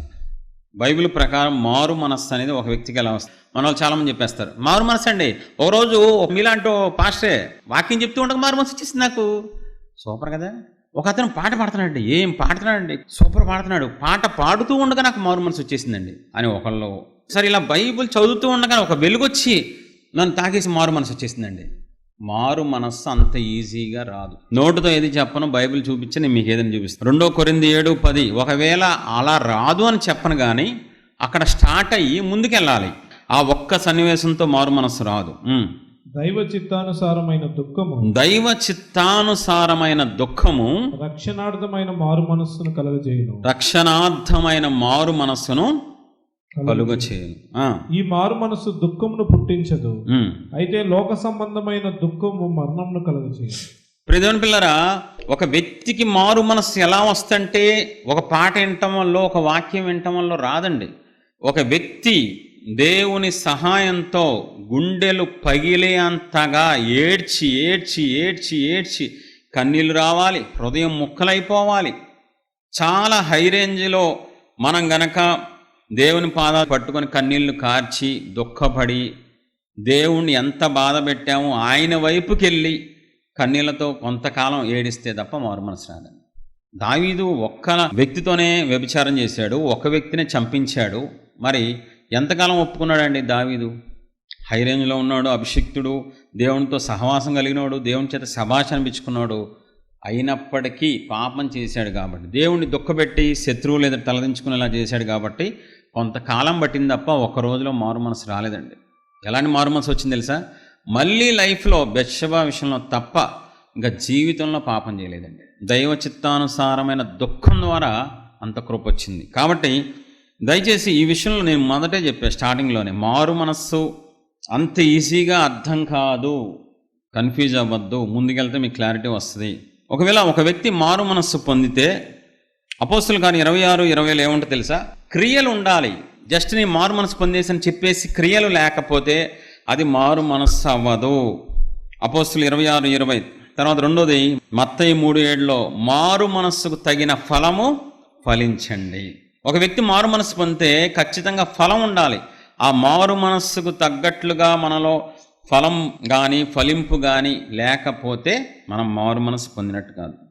కీర్తనలు 55:19. పురాతన కాలం మొదలుకొని ఆసీనుడగు దేవుడు మారు మనస్సు లేని వారై తనకు భయపడని వారికి ఉత్తరమిచ్చు. దాన్ని రివర్సల్ తీసుకోవాలి. మారు మనస్సు పొందిన వాళ్ళు ఏం చేస్తారు? దేవునికి భయపడతారు. మారు మనస్సు లేని వాళ్ళు భయపడరు. ఈరోజు క్రైస్తవంలో భయం ఎక్కడుందండి? దేవుని భయం. ఎవడిష్టం వచ్చిన మాట్లాడేస్తున్నాడు, కామెంట్లు పెట్టేస్తున్నాడు, తిట్టుకుంటున్నారు, అరుచుకుంటున్నారు, నేనే గొప్ప అనుకుంటున్నారు, నాదే పెద్ద సేవ. అసలు అలా ఎలా దేవుడు ఊరుకుంటారండి? దేవుడు అసలు ఇంకొకరిని జోలికి వెళ్ళటం కానీ ఎవరినైనా ఏలెత్తి చూపిస్తే దేవుడు ఊరుకుంటారండి? అసలు అలా మనకు చెప్పారా రూల్స్? ఎవరిని అనకూడదు, మనం తగ్గించుకోవాలి, దీన మనసు కలిగి ఉండాలి, అందరూ ఐకమత్యం కలిగి ఉండాలి, ప్రేమ కలిగి ఉండాలి. ఇప్పుడు ఎందుకు ఇలాగా రోజు రోజుకి విపరీతంగా పెరిగిపోయింది కోపం, ద్వేషం, అహం, గర్వం, నేనే గొప్ప అంటాం, లేదా పిచ్చపిచ్చగా ప్రవర్తించడం? ఏంటంటే దేవుని భయం పూర్తిగా పోయింది క్రైస్తవ్యంలో. 99% పోయింది. ఎక్కడో ఉంటుంది ఒక 1% అండి. ఈజీగా చెప్పేసి ఎవరే నీకు దేవుడి భయం లేదేట్రా అని ఈజీగా మా సంఘాల్లో ఇదే మాట, కుటుంబాల్లో ఇదే మాట, అందరి దగ్గర ఇదే మాట. ఎందుకని? మారు మనసు లేదు. మారు మనసు ఉన్నోడు ఖచ్చితంగా దేవునికి భయపడతాడు. యోసేపు భయపడిపోతున్నాడు. అమ్మా తల్లే, దేవుని ఎదుట నేను ఎలా చేస్తాను దుష్కార్యం, భయపడుతున్నాడు. దేవుడు మన స్వేచ్ఛను తీసుకోరండి. బైబిల్ మొత్తం ఉంటుంది భయభక్తులు, భయభక్తులు, భయభక్తులు. భయభక్తులు కలిగిన వారిని దేవుడు ఆశీర్వదిస్తారు తప్ప ఈవెన్ ఎంత గొప్ప ఆరాధికులైనా భయముతో కూడిన ఆరాధన చేయాలి తప్ప డైరెక్ట్గా ఆరాధన చేస్తే దేవుడు తీసుకోరండి. ఎవడు నా మాట విని ఏది వణకడం, ఏది అసలు వణికెత్తున్నారు, వీళ్ళే వణికెత్తున్నారు దేవుని సేవకుల్ని. నన్ను అంటావా? ఇంకంతే బీపీ. నిజమైన మారు మనస్సు పొందిన వాళ్ళు దేవునికి భయపడతారు. దాన్ని బట్టి చెప్పచ్చు వీళ్ళు మారు మనస్సు పొందిన వ్యక్తులు రా బాబు అని. ప్రకటన 16:9. కాగా మనుషులు తీవ్రమైన వేడితో కాలిపోయి ఈ తెగుళ్ళ మీద అధికారం గల దేవుని నామమును దూషించరు గాని ఆయన మహిమపరిచినట్లు వారు మారు మనస్సు పొందిన వారు కారు. ఇప్పుడు మారు మనస్సు పొందిన వాళ్ళు ఏం చేస్తారు? దేవుణ్ణి ఎల్లప్పుడూ మహింపరుస్తారు. నువ్వు బాగా చదువుతున్నావు, దేవునికే మహిమ కలుగాక. చూడండి, ఎవరైనా మిమ్మల్ని పొగిడితే దేవుణ్ణి మహింపరుస్తున్నారు, వెంటనే దేవునికి మహిమ అంటాం, లోపల మాత్రం నన్ను పొగుడుతున్నారు. అండ్ రోజు రోజుకి వేషధారణ ఎక్కువైపోయిందండి క్రైస్తవ్యంలో. యథార్థత మిస్ అయిపోతుందండి. దయచేసి పూర్తిగా దేవుని మహిమ దేవుడికి ఇచ్చేస్తున్నారా? ఎవరైనా మిమ్మల్ని మెచ్చుకుంటే, ఘనపరుస్తుంటే, మీ వాక్యం బాగుంది, మీ పరిచర్య బాగుంది, మీ నడవడిక బాగుంది, ఉద్యోగంలో మీరు మంచిగా ఉన్నారు అనగానే ఇది దేవునికే మహిమ. హృదయ లోతుల్లోంచి దేవుని మహిమపరుస్తున్నారా? ఎక్కడైనా దేవుని మహిమ దొంగిలించకుండా ఉన్నారా? అలా ఉండగలిగే వాళ్ళు ఎవరో తెలుసా? మారు మనస్సు పొందిన వాళ్ళు మాత్రమే అలా ఉంటారండి. ఇంకెవ్వరు దేవుడి మహిమని దేవుడికి ఎవరండి, ఖచ్చితంగా లాగేసుకుంటారు అంతే. అందుకనే నేను వాక్యం దేవుని సహాయంతో ప్రార్థనాపూర్వకంగా చెప్పినప్పుడు బాగా మంచి రెస్పాన్స్ వచ్చిందనుకో, బాగా అందరిలో పనిచేసింది అనుకోండి, మా మెంబర్లు వచ్చి సూపర్ చెప్పారు అన్నయ్య అన్నారు అనుకోండి, మమ్మల్ని పాస్టర్ అమ్మగారు అనరు, అన్నయ్య అక్క అని పిలిపించుకుంటాం దేవుని కృప బట్టి. అన్నయ్య వాక్యం అదిరిపోయింది, సూపర్ చెప్పారు అనగానే ఇలా ఉంటుంది, ఏం జరిగింది అన్నయ్య, సూపర్ చెప్పారు అన్నది బాగుందా, సూపర్ చెప్పించారు అన్నది బాగుందా, రెండిట్లో ఒకసారి ఆలోచించండి అని చెప్తా. చెప్పించారు, ఆయన చెప్పిస్తే కదా వాక్యం మేము చెప్పేది, ఆయనకి వెళ్ళాలి మహిమ, ఇద్దరికి వెళ్ళిపోవాలి ఆనందం ఘనత. చెప్పించారు, ఆయనకి వెళ్తుంది, నాకు వస్తుంది. మరీ మాకు వద్దని చెప్పట్లా, మా కష్టాన్ని బట్టి మాకు ఘనత ఇవ్వండి, కానీ ఆయన ప్లేస్లో మమ్మల్ని కూర్చోబెట్టద్దు, దేవుడి స్థానంలో సేవకులను కూర్చోబెట్టద్దు, అది బాధపడతారు, దుఃఖపడతారు. కాబట్టి ఎక్కడికక్కడ మారు మనస్సు పొందినోడు ఏం చేస్తాడు తెలుసా, ఎక్కడైనా దేవుడి మహిమ వచ్చేస్తుందేమని భయపడతాడు, జాగ్రత్త పడతాడు, అవసరమైతే ఎదుటోళ్ళని ఖండిస్తాడు, తిడతాడు కూడా, ఇంకోసారి అలా మాట్లాడద్దు, నాకు ఇష్టం ఉండదు అని. మారు మనస్సు పొందిన వాళ్ళు మాత్రమే 2 పాటలు బాగా పాడితే 3వ పాటకు వచ్చేస్తండి. ఇంకా సరిగమలు కాస్త గమరసరపరప ఏమైందమ్మా అంటే లోపల అతిశయం మొదలైంది అన్నయ్య, అతిశయం బాగా పాడేస్తున్నాయి కదా. ఏదైనా 2 పొగడ్తలు కానీ, 2 పరిచర్యలు కానీ, 2 ఆత్మలు దేవుడు ఇచ్చారా, ఇంకా 3 ఆత్మ ఎలాగో ఈ ఆత్మ నాకు వస్తుంది, వెళ్ళిపోద్ది, అంతే ఎమ్మటి వెళ్ళిపోద్ది ఆత్మ. ఇంకా గర్వం మనలో ప్రవేశిస్తే ఫస్ట్ శత్రువు ఎవరో తెలుసా, దేవుడే మనకు శత్రువు అయిపోతాడు. అస్సలు ఇష్టపడరు ఆయన గర్వం. నాశనానికి ముందు గర్వం నడుస్తుంది, అహంకారం వెంబడి అవమానం వస్తుంది. కాబట్టి మారు మనస్సు పొందిన వాళ్ళు ఏం చేస్తారు, దేవునికి భయపడతారు, ఖచ్చితంగా ప్రతిరోజు ప్రతి విషయంలో దేవుడి మహిమ దేవుడికి ఇచ్చేస్తారు, దేవుని సంతోషపెడతారు, మారు మనసు తగిన ఫలం వాళ్ళకి ఫలిస్తారు. ఇవన్నీ లేకుండా నేను ప్రార్థన చేస్తున్నాను, నేను సండే స్కూల్ నడిపెత్తున్నాను, నేను సంఘ పెద్ద, నేను పొద్దున్నే లెగుస్తాను, వీటిని బట్టి మారు మనస్సు అస్సలు దేవుడు కన్సిడర్ చెయ్యరు. అసలు మానవుని పట్ల దేవుడి ఉద్దేశం ఏంటి, యేసు ప్రభువారు సిలువెక్కి ప్రపంచవ్యాప్తంగా చనిపోయిన తర్వాత మళ్ళీ ప్రపంచవ్యాప్తంగా అందరిని ఎందుకు పిలుస్తున్నారు, బైబిల్ ఏం చెప్తున్నారు చూద్దాం ఒకసారి చూడండి. లోకాసువార్త 5:32. మారు మనస్సు పొందుటకై నేను పాపులను పిలువ వచ్చి తిని గాని నీతిమంతులను పిలువ రాలేదని వాళ్ళతో చెప్పాను. ఎంత క్లారిటీ ఇస్తున్నారు. దేవుడు ఎవరిని పిలవడానికి వచ్చారంట, పాపుల్ని. ఎందుకోసం అంట, మారు మనస్సు పొందటానికి నేను పాపాత్ముల్ని పిలవడానికి వచ్చాను భూమి మీదకి. క్లారిటీ ఇస్తారు ఆయన. ఏ ఉద్దేశంతో, నిన్ను ఆశీర్వదిస్తానికి కాదు, నీ కొంతెమ్మ కోరికలు తీర్చడానికి కాదు, నీ కుటుంబంలో రోగాలు తగ్గించడానికి కాదు, అవన్నీ తర్వాత. ఫస్ట్ ఆయన ఉద్దేశం మానవుల్ని పిలవటంలో మారు మనస్సు పొందటానికే దేవుడు పిలుస్తున్నారు. చాలామంది యేసు ప్రభువుని నమ్ముకునేవాడి, మీరు నమ్ముకున్న తర్వాత ఎంత బాగుందో, నమ్ముకున్న తర్వాత మా గేదెలు దొనపోతులైనాయండి, నమ్ముకున్న తర్వాత అండి మా కోళ్ళండి మేకలు అయిపోయినాయండి. ఎంతసేపు భౌతికమైన విషయాలే తప్ప నేను మారు మనసు పొందాను. దేవుళ్ళలోకి వచ్చిన తర్వాత నా పాపాలు విడిచిపెట్టేశాను, దేవుళ్ళలోకి వచ్చిన తర్వాత నా కోపాన్ని, అహాన్ని, అపవిత్రతను వదిలేశాను. నేను ఈరోజు చక్కగా పరిశుద్ధ దేవుణ్ణి ఆరాధిస్తున్నాను, నీతి గల దేవుడు బిడ్డగా నేను ఉంటున్నాను అని చెప్పేవాళ్ళు ఎవరున్నారు సాక్ష్యాలు? దేవుళ్ళలోకి వచ్చాను, నా జీవితంలో దేవుడు నాకు పెద్ద ఉద్యోగం ఇచ్చారు, పెద్ద దెయ్యం వచ్చి నేను పట్టుకు వెళ్ళిపోద్ది ఆ ఉద్యోగం నుంచి. ఎందుకని, ఉద్యోగంలో లోకం ఉంటుంది, లోకంలో ఉన్నదంతా శరీరాశ, నేత్రాశ, జీవపడము. వాడు ఎప్పుడు చూసినా నిన్ను పడకూడదామని ఆడు చూస్తాడు, ఆడిని దూరం చుట్టం ఆడు. కాబట్టి దేవుడు మనల్ని పిలవటంలో గల ఉద్దేశం ఏంటంటే మనం మారు మనస్సు పొందాలనే తప్ప భౌతికంగా మనకేదో ఇవ్వడం కోసం పిలవలేదు. ఇంకో మాట చూడండి, అపోస్తలుల కార్యం 17:30. ఆ అజ్ఞాన కాలములను దేవుడు చూచి చూడనట్టుగా ఉండెను, ఇప్పుడైతే అంతటను అందరినూ మారు మనస్సు పొందవాలని మనుషులకు ఆజ్ఞాపించున్నాను. స్పష్టం. ఇప్పుడైతే అంతటను అందరూ ఏం చేయాలంట, మారు మనస్సు పొందవాలని ఏం చేస్తున్నారు ఆయన, మనుషులకు ఆజ్ఞాపించు. ఇప్పుడు ఆజ్ఞ అన్నది మనకి ఇష్టమైతే చెయ్యొచ్చు, ఇష్టం అయితే మానేచ్చా. ఇప్పుడు రాంగ్ రూట్లో వెళ్ళొచ్చా మనం? ఇప్పుడు రాంగ్ రూట్లో వెళ్ళి నా ఇష్టం కుదరలేదు వెళ్ళిపోయాను, బాస్ట్గా వచ్చానంటే ఊరుకుంటాడు పోలీసు, మరి అది 500, అది రూలు. అందుకని అక్కడ ఒక రూల్ పెట్టారు గవర్నమెంట్, ఆ రూల్ కనుక మనం అతిక్రమిస్తే ఫైన్ కట్టాలి. ఇప్పుడు మారు మనస్సు అనేది ఆప్షనా లేకపోతే ఖచ్చితమా? దాంట్లో డౌట్ లేదు. నాకు ఇష్టం లేదు ప్రభావ మారు మనస్సు పొందడం అంటే, నాకు ఇష్టం లేదు నువ్వు భూమి మీద ఉండటం అంటారు. ఎందుకు వచ్చింది కూడా పెద్ద ఆయనతో వ్యవహారం, ఆయన పెద్ద ఆయన, మనం ఆయన చిన్నవాళ్ళం. కాబట్టి ఇంట్లో వాళ్ళతో మనం వేషాలు వేయచ్చు, అమ్మా నాన్నతో వేయచ్చు, చుట్టాలతో వేయచ్చు, కానీ దేవుడితో గేమ్స్ ఆడకూడదండి. కాబట్టి ఆయన మానవాళికి ఇచ్చిన ఆజ్ఞ ఏంటి, అంతటా అందరూ ఖచ్చితంగా మారు మనస్సు పొందాలి. ఏమంటారు? ఇప్పటి వరకు ఇంట్రడక్షన్ ఇచ్చాను, వాక్యంలో మెయిన్ పార్ట్కి తీసుకొస్తున్నాను. దయచేసి ఇక్కడి నుంచి పరీక్షించుకుందాం. ఒక వ్యక్తి మారు మనస్సు పొందితే, నేను మారు మనస్సు పొందేశాను అంటే నమ్మేచ్చా? కాదు. బైబిల్లో కొంతమంది వ్యక్తులు చూపిస్తా, వీళ్ళు నిజమైన పరిపూర్ణమైన మారు మనసు పొందారు. వాళ్ళ లక్షణాలు మనలో ఉంటే మనం కూడా మారు మనసు పొందినట్లండి. వాళ్ళ లక్షణాలు మనలో లేవనుకోండి, మనం పొందలేదు, భ్రమలో ఉన్నాం, మనల్ని మనమే మోసం చేసుకుంటున్నాం. కాబట్టి 3 లక్షణాలు అంటే చాలా ఉంటాయి, కానీ ఒక 3 టైంను బట్టి మీకు చూపిస్తా. 3 సిద్ధపడి వచ్చాను. ఈ 3 లక్షణాలు మనలో ఉంటే లేదా మీలో ఉంటే మీరు వాక్యం ఎండింగ్ కల్లా మీరు చెప్పండి, మారు మనసు పొందాం మేము పాస్టర్ గారు, సూపర్ అని. ఒకవేళ ఈ 3 లక్షణాలు మీకు ఎగ్గొట్టారనుకోండి, మీకు మారు మనసు లేదు. నన్ను అపార్థం చేసుకోవద్దు, క్షమించండి దయచేసి. సేవకులకు కూడా ఇది వర్తిస్తుంది, మనల్ని కూడా మనం పరీక్షించుకుందాం. సేవకులకైనా విశ్వాసులకైనా ఈ 3 లక్షణాలు ఉంటే ఖచ్చితంగా మారు మనసు ఉన్నట్లు. మీరు ఇంకా గొప్ప వాళ్ళు అయిపోతారు, గొప్ప సేవ, గొప్పగా వాడబడతారు. విశ్వాసులైనా సేవకులైనా ఆశీర్వదించబడతారు. ఒకవేళ ఈ 3 లక్షణాలు మీరు లేవనుకోండి, అది సేవకులైనా నన్ను అపార్థం చేసుకోవద్దు, నన్ను ఏం అనొద్దు. కాబట్టి వాక్యం సేవకులకి వర్తిస్తుంది, విశ్వాసులకి వర్తిస్తుంది. మిమ్మల్ని నేను ముందు నుంచే చాలా రిక్వెస్ట్గా చెప్తున్నాను, మీ కాళ్ళు పట్టుకుంటాను, మీ చేతులు పట్టుకుంటాను, నాకేమీ ఒకళ్ళని అనే అర్హత నాకు లేదు. కానీ సత్యం చెప్పాలి కాబట్టి ఎవరైనా కొంతమంది సేవకులు సరిగ్గా లేకపోతే మారి ప్రపంచానికి ఉపయోగపడతాను ఒక మంచి ఉద్దేశం తప్ప చెడు ఉద్దేశం నాకు ఏమీ లేదు. కాబట్టి మెయిన్ సబ్జెక్ట్లోకి తీసుకెళ్తున్నాను సేవకుడిగా, దయచేసి నాతో పట్టండి. 3 లక్షణాలు మీకు చూపిస్తా బైబిల్లో వ్యక్తుల ద్వారా. వీళ్ళు మారు మనస్సు పొందిన వ్యక్తులు. ఆ లక్షణాలు మనలో ఉంటే మనం కూడా పొందినట్టే. మారు మనస్సు పొందితే ఉండాల్సిన మొట్టమొదటి లక్షణం చూద్దాం. అపోస్తల కార్యం 22:1.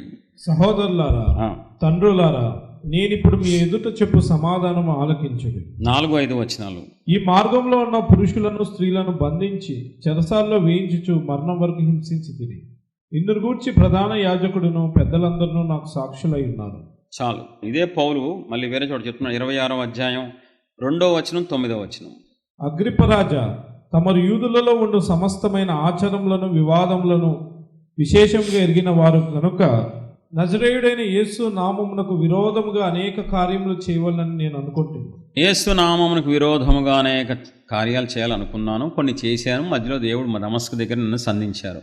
ఇక్కడ చూడండి, అపోస్తల కార్యం మనం గనక చూస్తే 9వ అధ్యాయంలో దేవుడు దమస్కుల్లో వెళ్తుండగా సౌలును దర్శించి, నా వైపు చూడు, నేను చెప్పినట్టు చెయ్యి. అక్కడ మొదలైన తర్వాత కొంచెం ముందుకెళ్తే ఈ సౌలు అనే వ్యక్తి ఏం చేస్తున్నాడు? అందరి ఎదుట అతను ఏం చేశాడో స్పష్టంగా చెప్తున్నాడు. డైరెక్ట్గా దర్శనం చూపించారు నాకు దేవుడు, స్వరం వినబడింది, అవి అక్కడి నుంచి మొదలు పెట్టచ్చగా, అలా మొదలెట్టట్లా. దానికి ముందు ఏం చేశాడు, ఏం చేస్తూ ఉండగా దేవుడు స్వరంతో మాట్లాడారు అని క్లారిటీగా. అంటే దీనిలోంచి మనం ఏం నేర్చుకోవచ్చు అంటే, సౌలు పౌలుగా మారిన తర్వాత, పరిపూర్ణ మారు మనసు పొందిన తర్వాత అందరికీ ఏం చేస్తున్నాడు?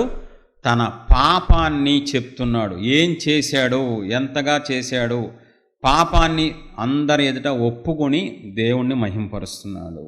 ఈ పౌలును మనం చూసినట్లయితే రాజులు ఎదుట పాపాన్ని ఒప్పుకుంటాడు, తోటి సేవకులు ఎదుట పాపాన్ని ఒప్పుకుంటాడు, సంఘం ఎదుట పాపాన్ని ఒప్పుకుంటాడు, పెద్దోళ్ళ దగ్గర పాపం ఒప్పుకుంటాడు, ఆత్మీయ కుమారుడైన తిమోతి దగ్గర ఒప్పుకుంటాడు. ఇంకెప్పుడు చూసినా ఈయన పని ఏంట్రా బాబు అంటే, నేను మంచోణ్ణి కాదు, నేను హింసకుణ్ణి, దోషకుణ్ణి, హానికరుణ్ణి, నేను పాపిని, నేను ప్రధాన పాపిని, నేను భయంకరమైన వ్యక్తిని, నేను సంఘాన్ని హింసించాను. ఇప్పుడు నిజమైన మారు మనస్సు పొందిన వ్యక్తి ఖచ్చితంగా పాపాలు ఒప్పుకోవాలి. పౌలుకి మించిన సేవకుడు ఉన్నారా చెప్పండి భూమి మీద? పేతురు కంటే, శిష్యుల కంటే ఎక్కువగా పత్రికలు రాసి క్రీస్తు స్వారూప్యం సంపాదించుకున్న పౌలుకి మించిన సేవకుడు ఎవరు లేదు. ప్రపంచవ్యాప్తంగా సేవకులందరికీ మాదిరి ఎవరా అంటే పౌలే వస్తాడు ఫస్ట్. అతన్ని ఖచ్చితంగా మనం ఫాలో అవ్వాలి. కాబట్టి ఇక్కడ పౌలు ఏం చేస్తున్నాడు? తన పాపాన్ని ఒప్పుకుంటున్నాడు. ఇక్కడ చూడండి, ఈ మాట భలే ఆశ్చర్యంగా ఉంటుంది. అపోస్తల కార్యం 23:11 చూడండి ఒకసారి. ఆ రాత్రి ప్రభువు అతని యొద్ద నిలుచుండి ధైర్యంగా ఉండుము, యెరూషలేములో నన్ను గూర్చి నీవేలాగు సాక్ష్యం ఇచ్చితివో అలాగున రోమాలో కూడా సాక్ష్యం ఇవ్వవలసి వచ్చి. ఇంతకు మించిన ప్రూఫ్ ఎక్కడన్నా ఉంటుందండి బైబిల్లో? ప్రభువు కనబడి ఏం చెప్తున్నారు? యెరూషలేములో సాక్ష్యం ఇచ్చావు, ఇప్పుడు నువ్వు వెళ్ళి ఏం చేయాలి? రోమాల సాక్ష్యం.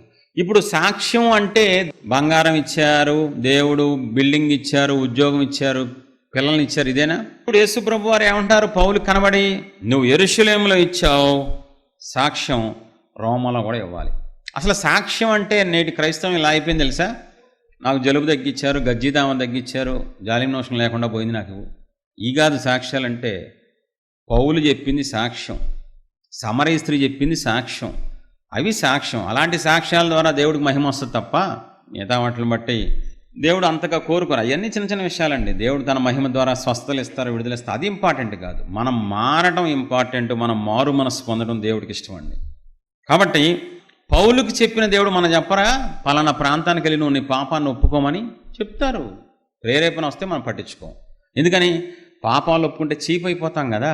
అవునా, నువ్వు ఇన్ని పాపాలు చేసావా, సిగ్గులేదా అని మనం ఎదుటోళ్ళు అనుకుంటారేమో, చీప్గా చూస్తారేమో, అసహించుకుంటారేమో, ఇంకా రకరకాలుగా. నేను అందుకనే చెప్పా, మారు మనస్సు పొందిన వాళ్ళు మాత్రమే ఒప్పుకుంటారు. ఎలాంటి పాపాలు? రహస్య పాపాలు ఒప్పుకుంటారు. చెప్తే చీ నీ బతుకు చెడా, అలాంటి పాపాలు కూడా సంఘం ఎదుట ఒప్పేసుకుంటారు. ఎప్పుడు వస్తుంది ఆ మనసు? మారితే వస్తుంది. ఎప్పుడు మారిద్ది మనసు? దైవ చిత్తానుసారమైన దుఃఖము, రక్షణార్థమైన నువ్వు ఆయన పాదాల దగ్గర కొంతకాలం కన్నీళ్లు కారుస్తున్నప్పుడు నీలో అహం విరిగిపోద్ది. నామంలో నీలో నేను అనేది విరిగిపోద్ది. నేను పాపిని కదా, నా దేవుడు నన్ను రక్షించారు రక్తం ఇచ్చి, కాబట్టి నేను ఎవరికైనా ఓపెన్గా నా రహస్య పాపాలు చెప్పేస్తాను. ఎలా ఉన్నారు మీరు? నేటి క్రైస్తవం ఎలా ఉంది సార్? కొంతమంది సేవలు నాకు బాగా తెలుసు, వాళ్ళ సంఘంలో ఒక్క పాపం కూడా పాస్టర్ గారు ఒప్పుకొని ఉంటారండి. చిన్నప్పటి నుంచి భక్తి పరులు, చిన్నప్పటి నుంచి నేను నీతిపరుణ్ణి, దేవుడు అందుకే నన్ను సేవకు పిలిచారు. అయితే అది రాంగు. దేవుడు ఎప్పుడు నీతిమంతులను పిలవాల. మొహమ్మద్ చెప్పారు, నేను నీతిమంతులను పిలవడానికి రాలేదు. ఎవరైనా సరే జన్మతః కర్మతః మనందరం పాపులమే. ఒక విషయంలో పడిపోవచ్చు, ఇంకో విషయంలో పడిపోవచ్చు. అందరూ వ్యభిచారం చేయరు, అందరూ దొంగతనాలు చేయరు, అందరూ తల్లిదండ్రులు ఏడిపించరు. ఆజ్ఞలు ఎన్ని ఉన్నాయండి బైబిల్లో? 613 ఉన్నాయి ఆజ్ఞలు.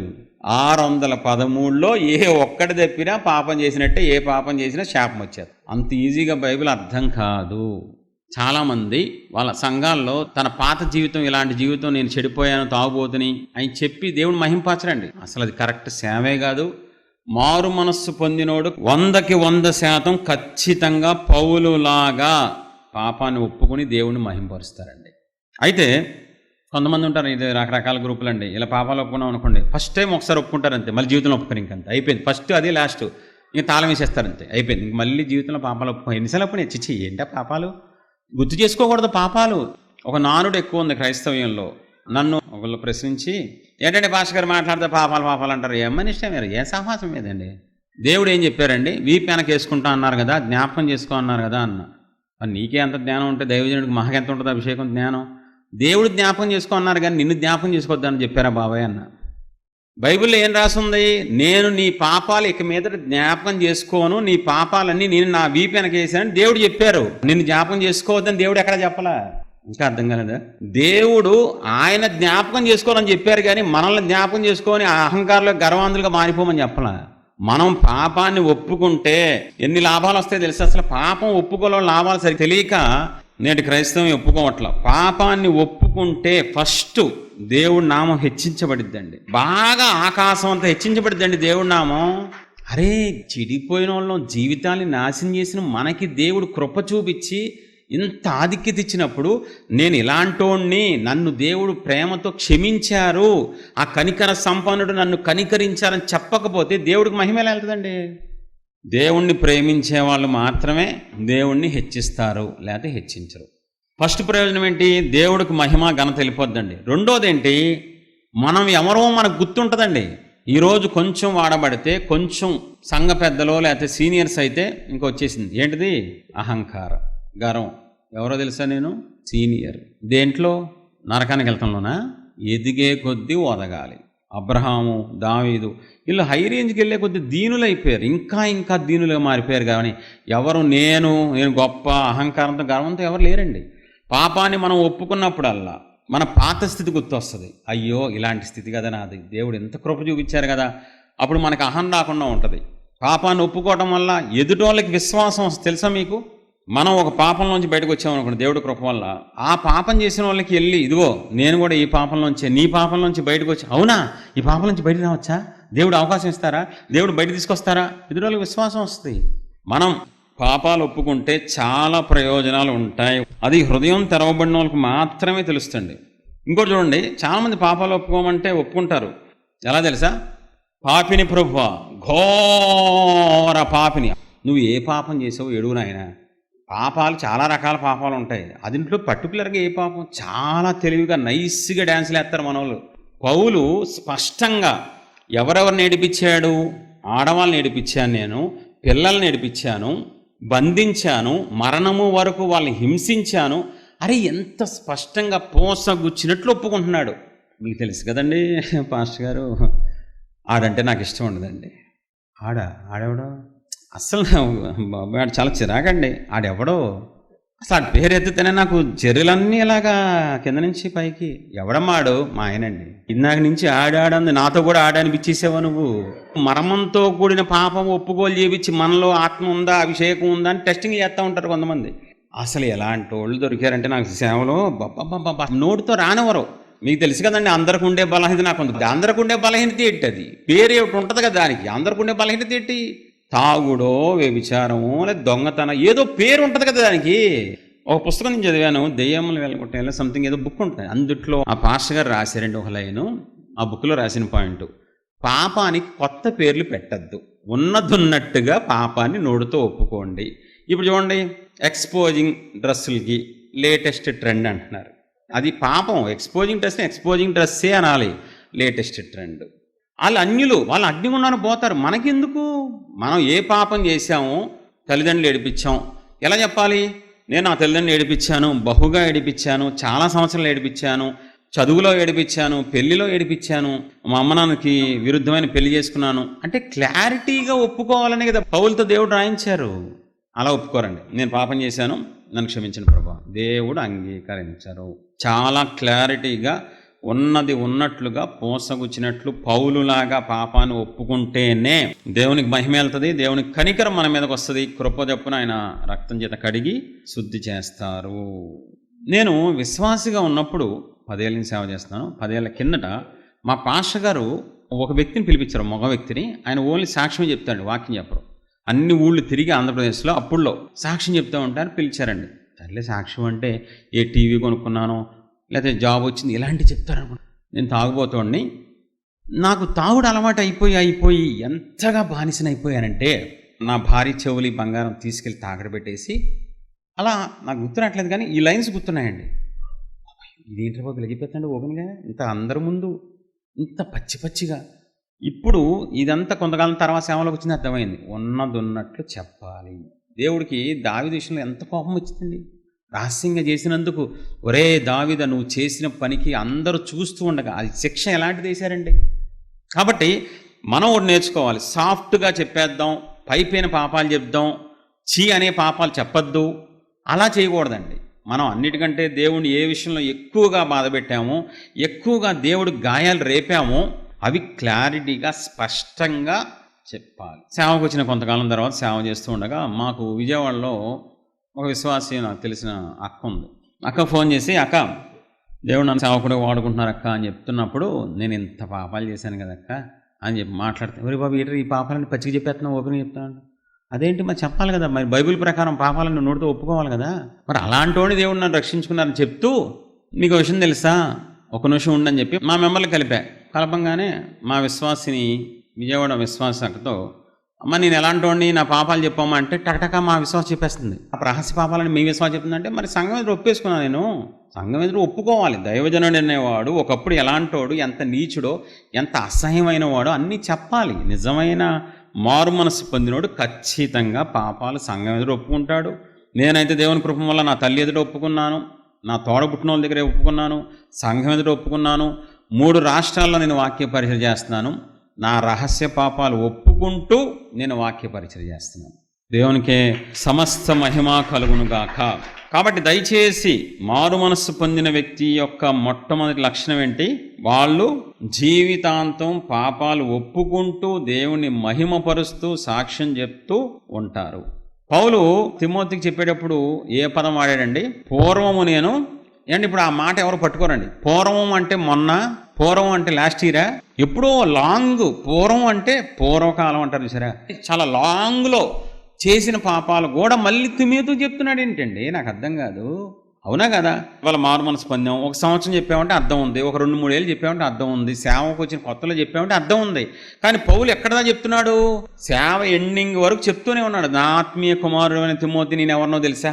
జీవితకాలం ఖచ్చితంగా మనం మన పాపాలు గుర్తు చేసుకుంటూ దేవుని మహింపరుస్తూ సంఘాన్ని బలపరచాలి, అందరికి చెప్పాలండి. అది మారు మనసు పొంది నా వ్యక్తి యొక్క మొట్టమొదటి లక్షణం. ఆ వ్యక్తి సిగ్గుపడడో, ఎవరికి భయపడడో, ఎవరో ఏదో తక్కువగా చూస్తారు, ఎవరో రేపొద్దున అవమానిస్తాను. నేను చాలా ఓపెన్గా చెప్పేశాను, పచ్చిగా చెప్పా, అసహ్యంగా చెప్పాను. నిన్నగా మొన్న సిరిసిల్ల గ్రామంలో కూడా నా హర్షపామును ఒప్పుకొని వాక్యం చెప్పాను. ఆ మొత్తం అయిపోగానే అందరూ వెళ్ళిపోతారు అనుకున్నా, నా దగ్గర రాకుండా అందరూ నా దగ్గర మూయారు, ప్రార్థన చేయండి అని. దేవుని ఆజ్ఞను బట్టి పాపాలు ఒప్పుకుంటున్నాను కాబట్టి దేవుడు ఆత్మకార్యం జరిగిస్తారు. నేను దేవుడికి లోబడ్డాను కాబట్టి దేవుడు నన్ను పరిచర్లో వాడుకుంటాను. ఒప్పుకునే మనసు ఉందా? మాకు 200 మంది విశ్వాసులు ఉన్నారు. దేవుని కృపను బట్టి, మా నాయకత్వాన్ని బట్టి మంచి మంచి విశ్వాసులు, ముత్యాలంటి విశ్వాసులు ఉన్నారండి. ఇప్పుడు ఈవిడ మా మినిస్ట్రీకి వచ్చిన తర్వాత 8 రోగాలు, దీర్ఘకాలిక రోగాల నుంచి దేవుడు స్వస్థ ఇచ్చారు. దేవునికి సమస్త మహిమ కలుగుగాక. నీ పేరు? నా పేరు వలియానా. ఊరు? కరీంనగర్. ఏం చేస్తూ ఉంటావు? Government teacher. ప్రేమాస్వరం మినిస్ట్రీకి వచ్చి ఎంతకాలం అయింది? 6 సంవత్సరాలు అవుతుంది. దేవుళ్ళకి వచ్చి ఎంతకాలం అయింది? 25 సంవత్సరాలు. 4 నుంచి ఉన్నాం. ఎలాంటి రోగాలు ఉన్నాయి మినిస్ట్రీకి వచ్చినప్పటికీ? డాక్టర్లు చేతులెత్తేసినటువంటి రోగాలు అది. ఏ టైప్ రోగాలు అవి? మోకాల నొప్పుల సమస్య, లేడీస్ ప్రాబ్లమ్స్ 2 ఉన్నవి. అదేవిధంగా నరాల బలహీనత, మైగ్రేన్, హెడేక్. ఇప్పుడు 8 రకాల రోగాలు, 25 లక్షల దాకా అవుద్దని డాక్టర్లు చెప్పారంట. దేవుని కృపను బట్టి మా మినిస్ట్రీలోకి వచ్చిన తర్వాత మాకు ఎక్కువ ఈ మారు మనస్సు, పాపక్షమాపణ సబ్జెక్టే విశ్వాసం ఎక్కువ ఒప్పిస్తాం. ప్రతి పాపాన్ని, రహస్య పాపాలు కూడా నోటితో ఒప్పించి పాపక్షమాపణ అలవాటు చేసామండి. దేవుడి కృప వల్ల 8 రోగాలు ఎగిరిపోయిన యేసునామంలో. ఆయన నిన్న నేడు నిరంతరం ఏకరీతిగా ఉన్న దేవుడు. ఇప్పటికీ ఆయన శక్తి తగ్గదు కాబట్టి కంప్లీట్ అండి. బైబిల్ పట్టుకుని చెప్పమ్మా. ఇది చెప్పిన మాటలు లేక నా అబద్ధం ఉంటే నేను నా కుటుంబం శాపగ్రస్తులు అయిపోను. చెప్పమాట.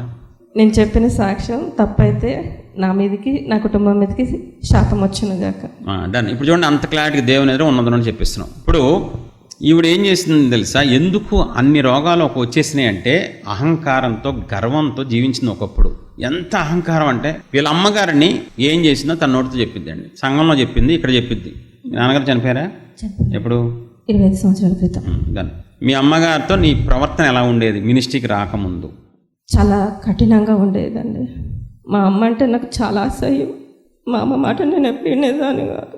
ఎంత గర్వం అంటే మా అమ్మమ్మ చెప్పిన మాటకు పూర్తిగా నేను వ్యతిరేకంగా మాట్లాడేదాన్ని, వ్యతిరేకంగా ప్రవర్తించేదాన్ని. మా అమ్మని ఎన్నడూ నేను గౌరవించలేదు. చాలా సందర్భాలలో నేను ఏం చేసేదాన్ని అంటే ఎదుటి వాళ్ళు చూస్తున్నారని కూడా పట్టించుకోకుండా చెడ్డ మాటలతోనే నేను మా అమ్మను గాయపరిచాను. అంతేకాదు నేను చాలా కోపిష్టిని. చిన్నదానికి కూడా చాలా కోపం వచ్చేసి మా అమ్మ నాకు ఏదైనా మంచి చెప్పినా కూడా వినేదాన్ని కాదు. నాకు చెప్తావా అనేసి, నీ మాట నేను ఎందుకు వింటాను అనేసి ఎప్పుడు ఎదురు మాట్లాడేదాన్ని, ఎదురు తిరిగేదాన్ని. నా ప్రవర్తన బట్టి మా అమ్మ విసిగిపోయి ఇది కరెక్ట్ కాదు అనేసి నన్ను కోప్పడినందుకు నన్నే కోప్పడతావు అని చెప్పేసి ఇంతపాటి లావు కర్ర తీసేసుకుని మా అమ్మను కొట్టేసింది. నన్ను చెడిపోయింది. కర్ర పెట్టి కొట్టావు? అవునండి. ఎక్కడ? మోకాళ్ళ మీద కొట్టాను అన్నయ్య. మీ అమ్మగారు ఏడ్చారా? చాలా ఏడ్చారు అన్నయ్య. నాలాంటి బిడ్డ అసలు తనకు పుట్టకూడదు, గొడ్రాళ్ళు అయిపోయినా బాగుండేది అని చాలా ఏడ్చింది అన్నయ్య. వీళ్ళ పెద్ద చెల్లి మా చర్చికి వచ్చి ఓ మాట అంది, మా అక్క మా ఇంట్లో లేకపోతే బాగుండేదండి, అంతగా మమ్మల్ని ఏడిపించేది. అంటే ఇప్పుడు చూడండి తనకి ఎలా వచ్చింది విడుదల. 8 రోగాలు ఎలా తగ్గిపోతాయండి? పాపక్షమాపణ వల్ల, పరిచర్య వల్ల తగ్గుతాయి. అందుకని యేసుప్రభువు ఏం చెప్పారు? నీ పాపములు క్షమించబడ్డాయి కనుక నువ్వు పరుపెత్తుకుని వెళ్ళు. పాపాలు క్షమించబడకుండా రోగాలు తగ్గవు, స్వస్థతలు రావు, విడుదల రావండి. ఖచ్చితంగా పాపక్షమాపణ కావాలి, మారు మనసు కావాలి. ఇప్పుడు చూడండి, అటువంటి వ్యక్తి అహంకారంతో, గర్వంతో విర్రవీగిపోయిన వ్యక్తి, ఇంట్లో కన్న తల్లినే కర్రబెట్టి కొట్టిన వ్యక్తి చెల్లెల్ని ఎందుకే బాబు నువ్వు వండి మా ప్రాణం తెస్తున్నావు, నువ్వు బతికితే కంటే చచ్చిపోతే బాగుండని మనసులో అనుకునే అంత వరస్ట్ మనిషి పాపాలు ఒప్పుకొని మారు మనస్సు పొంది ఈరోజు అనేక సంఘాలకు వెళ్ళి సాక్ష్యం చెప్తుందండి. వేరే సంఘాలకు వెళ్ళి కరీంనగర్ నుంచి హైదరాబాద్ వచ్చి చాలా సంఘాలకి వెళ్ళి సాక్ష్యం చెప్తే పాస్టర్లు సూపర్ సాక్ష్యం అమ్మ, నీ ఇలాంటి సాక్ష్యం కావాలని చెప్పి మళ్ళీ రమ్మంటున్నారంట. అది మారు మనస్సు పొందితే. ఒకప్పుడు ఇంట్లో వాళ్ళకి ఎందుకురా బాబు ఇది బతుకుతుందా అనుకునే నిష్ప్రయోజకురాలు ఈరోజు ప్రజలకి ఆశీర్వాదంగా మారిందండి. ఖచ్చితంగా మారు మనసు పొందిన వాళ్ళు ప్రజలకి దేవుడు ఆశీర్వాదంగా ఉంచుతారు. నేను పౌలును చూపించాను. సమరయ స్త్రీ గురించి ఒకే ఒక వచనం చూపించి ముందుకెళ్ళిపోతాను. యోహాను 4:39. నేను చేసినవన్నీ నాతో చెప్పినని సాక్ష్యం ఇచ్చిన స్త్రీ యొక్క మాటను బట్టి ఆ ఊరిలోని సమరయులు అనేకులు ఆయన యందు విశ్వాసం. ఇప్పుడు సమరయ స్త్రీ వెళ్ళి నేను చేసినవన్నీ చెప్పేశారు అని చెప్పంగానే అక్కడ మగవాళ్ళు ఆడవాళ్ళు పెద్దవాళ్ళు అందరూ ఉంటారు కదా, ఏం చేసావమ్మా నువ్వు అని అడగరా? ఏం చేసావని అడుగుతారా? అడుగుతారు. ఏం చేసింది ఇవిడ? మంచి పని ఏమైనా చేసిందా? గొప్ప పని చేసిందా? చెప్పుకుంటానికి ఏమైనా ఉన్నాయా? లేవు. 5గురితో వ్యభిచారం చేసింది, చెప్పేసింది ఆవిడ. నేను వ్యభిచారిని, నా గురించి మొత్తం యేసుప్రభువు వారు చెప్పేశారు. అవునా? ఇప్పుడు చూడండి, తను వెళ్ళి ఒక ఆడది, నేను ఆడదాన్ని, రేపొద్దున నన్ను చీ అంటారు, అసహించుకుంటారు, లేకపోతే ఆయన కామెంట్ చేస్తారు, అసలు అవేం పట్టించుకోలేదండి. మారు మనస్సు పొందింది కాబట్టి వెంటనే వెళ్ళి తన రహస్య పాపాలు ఊళ్ళో అందరికీ చెప్పి వాళ్ళందరినీ క్రీస్తు వైపు నడిపించిన గొప్ప వ్యక్తి అండి. ప్రియమైన పిల్లరా, నీ సాక్ష్యాల వల్ల నీకు ఉద్యోగం వచ్చింది, నీకు ప్రమోషన్ వచ్చింది, నీకు ఇల్లు కట్టించుకున్నావు, ఈ సాక్ష్యాల వల్ల జనాలు రారండి, క్రైస్తవులకు రారు, నిలబడరు. ఒకవేళ వచ్చినా 4 రోజుల తర్వాత పడిపోతారు. గ్యారంటీ చెప్తున్నా, గ్యారంటీ పడిపోతారు. అలా కాదు, మన పాత జీవితాన్ని, మన పాపాన్ని ఒప్పుకుంటూ దేవుడిని మహింపరుస్తూ మనం సమరయ స్త్రీలాగా సాక్ష్యం చెప్పగలిగితే ఆత్మకార్యం జరిగిద్దండి. దేవుడు ఆత్మకార్యం చేస్తారు. రాజ్యం మనతో కట్టించుకుంటారు, కానీ కట్టేది ఆయనండి. ఆత్మస్వరూపిగా ఉన్న దేవుడు ఆయన స్టైల్లోనే మనం దేవుని రాజ్యం కట్టాలి తప్ప మన నచ్చినట్టు మనకు అనుకూలంగా మనం ఎప్పుడు కట్టకూడదు. అలా కట్టించుకునే దేవుడు కాదు, రోషం గల దేవుడు. దయచేసి మారు మనస్సు పొందిన వ్యక్తి, అది ఆడవాళ్ళైనా మగవాళ్ళైనా, ఏ పాపమైనా దాచుకోరు. అందరి ఎదుట చెప్పేస్తారు, రిపీటెడ్గా చెప్తూనే ఉంటారు. అటువంటి చెప్తూ దేవుడిని మహింపరుస్తూ దేవుడు ప్రేమను గుర్తు చేసుకుంటూ తలపోసుకుని ఇంకా దేవుళ్ళో బలపడతారండి. ఇది ఫస్ట్ పాయింట్ అండి. ఈ లక్షణం మీలో ఉంటేనే మారు మనసు పొందినట్టు, లేదంటే మీరు ఇంటికి వెళ్ళిపోయినట్టే, ఎగ్జామ్ ఫెయిల్ అయిపోయినట్టే, మారు మనసు మీకు లేనట్టు. కాబట్టి దీంట్లో ఒక కండిషను, ఒక మాట చెప్పి నేను ముందుకు వెళ్ళిపోతాను. 2వ పాయింట్లోకి వెళ్తాను దయచేసి. ఇది ఒక ట్రెండ్గా మారి, ఓహో ఇప్పుడు సంఘంలో 10 మంది ఒప్పుకుంటారు అనుకోండి, 11 వాళ్ళకి ఇష్టం లేకపోయినా ఒప్పుకుంటున్నారు. అది దేవుడు అంగీకరించరండి. వాళ్ళు ఒప్పుకుంటున్నారు కానీ నేను ఒప్పుకుంటాను, మళ్ళీ ఒప్పుకోకపోతే చీప్ అయిపోతానేమో, నామకార్థంగా ఒప్పుకోవటం, హృదయంలోంచి రాకుండా బయటకు, ఇదంతా దేవుడు అంగీకరించరు. ఫస్టే ఆదికాండంలోనే మనకు తెలిసిపోయింది, కయ్యూను దేవుడు అంగీకరించలా, హేబేలు మాత్రమే అంగీకరించారు. కాబట్టి ఎలా పడితే అలా ఒప్పుకోకూడదు, ఆయనకి నచ్చినట్లు ఒప్పుకోవాలి. ఆయన చిత్తంలో కరెక్ట్గా ఎక్కడెక్కడ ఒప్పుకోవాలి అక్కడ ఒప్పుకుంటే దేవుడు మనల్ని ఖచ్చితంగా, మనం పౌలు ఒప్పుకున్న ప్రతిసారి దేవుణ్ణి గొప్పగా చూడటం మొదలుపెట్టాడు. గొప్పగా చూసే కొద్దీ దేవుడు ఏం చేస్తున్నారు? కృపను పెంచుతూ తీసుకెళ్ళిపోయారండి. మనం ఎన్నిసార్లు ఒప్పుకుంటే అంత కృప పెరిగిద్ది. దయచేసి ఈ విషయంలో మీరు ఒకసారి ఆలోచించండి. మారు మనసు పొందిన వ్యక్తికి ఉండాల్సిన 2వ లక్షణం అండి, చాలా ప్రాముఖ్యమైన లక్షణం. ఈ విషయంలో అందరూ ఫెయిల్ అయిపోతున్నారు. మీలో గనక ఈ విషయం లేకపోతే త్వరగా ఈ విషయాన్ని మీరు మీ లైఫ్లోకి తీసుకొని మీరు కూడా విడుదల ఆశీర్వాదం పొందుకోండి. లోకాసువార్త 15వ అధ్యాయం 18-21 వచనాలు. నేను లేచి నా తండ్రి యొద్దకు వెళ్ళి, తండ్రి, నేను పరలోకమునకు విరోధముగాను నీ ఎదుటను పాపం చేసి తిని. ఇప్పుడు చూడండి, ఈ తప్పైన కుమారుడు ఎవరెవరు క్షమాపణ చెప్తున్నాడు?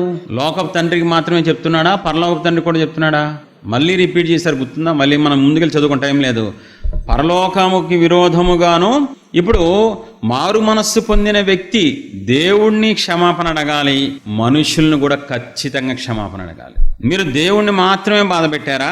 మనుషుల్ని బాధ పెట్టలేదా? మీ లైఫ్లో దేవుణ్ణి మాత్రమే బాధ పెడితే దేవుణ్ణి మాత్రమే క్షమాపణ అడగాలి. లేదు, తల్లిదండ్రులను బాధ పెట్టారా? తల్లిదండ్రులు క్షమాపణ అడగాలి. బంధువులను బాధ పెట్టారా? కుటుంబంలో మీ భార్యని బాధ పెట్టారా? మీ భర్తను బాధ పెట్టారా? మీరు ఎవరిని బాధ పెడితే మీ జీవితకాలంలో వాళ్ళందరినీ క్షమాపణ అడగాలి, ఖచ్చితంగా అడగాలి. చూడండి, లోకాసువార్త 19:8 జక్కయ్య ఫస్ట్ టైం యేసు ప్రభువుని కలిసినప్పుడు, ఈ రోజు నుంచి నేను నీతిగా ఉంటాను ప్రభువా, ఈ రోజు నుంచి లంచం తీసుకోను, ఈ రోజు నుంచి అన్యాయం చేయను అనొచ్చు కదా.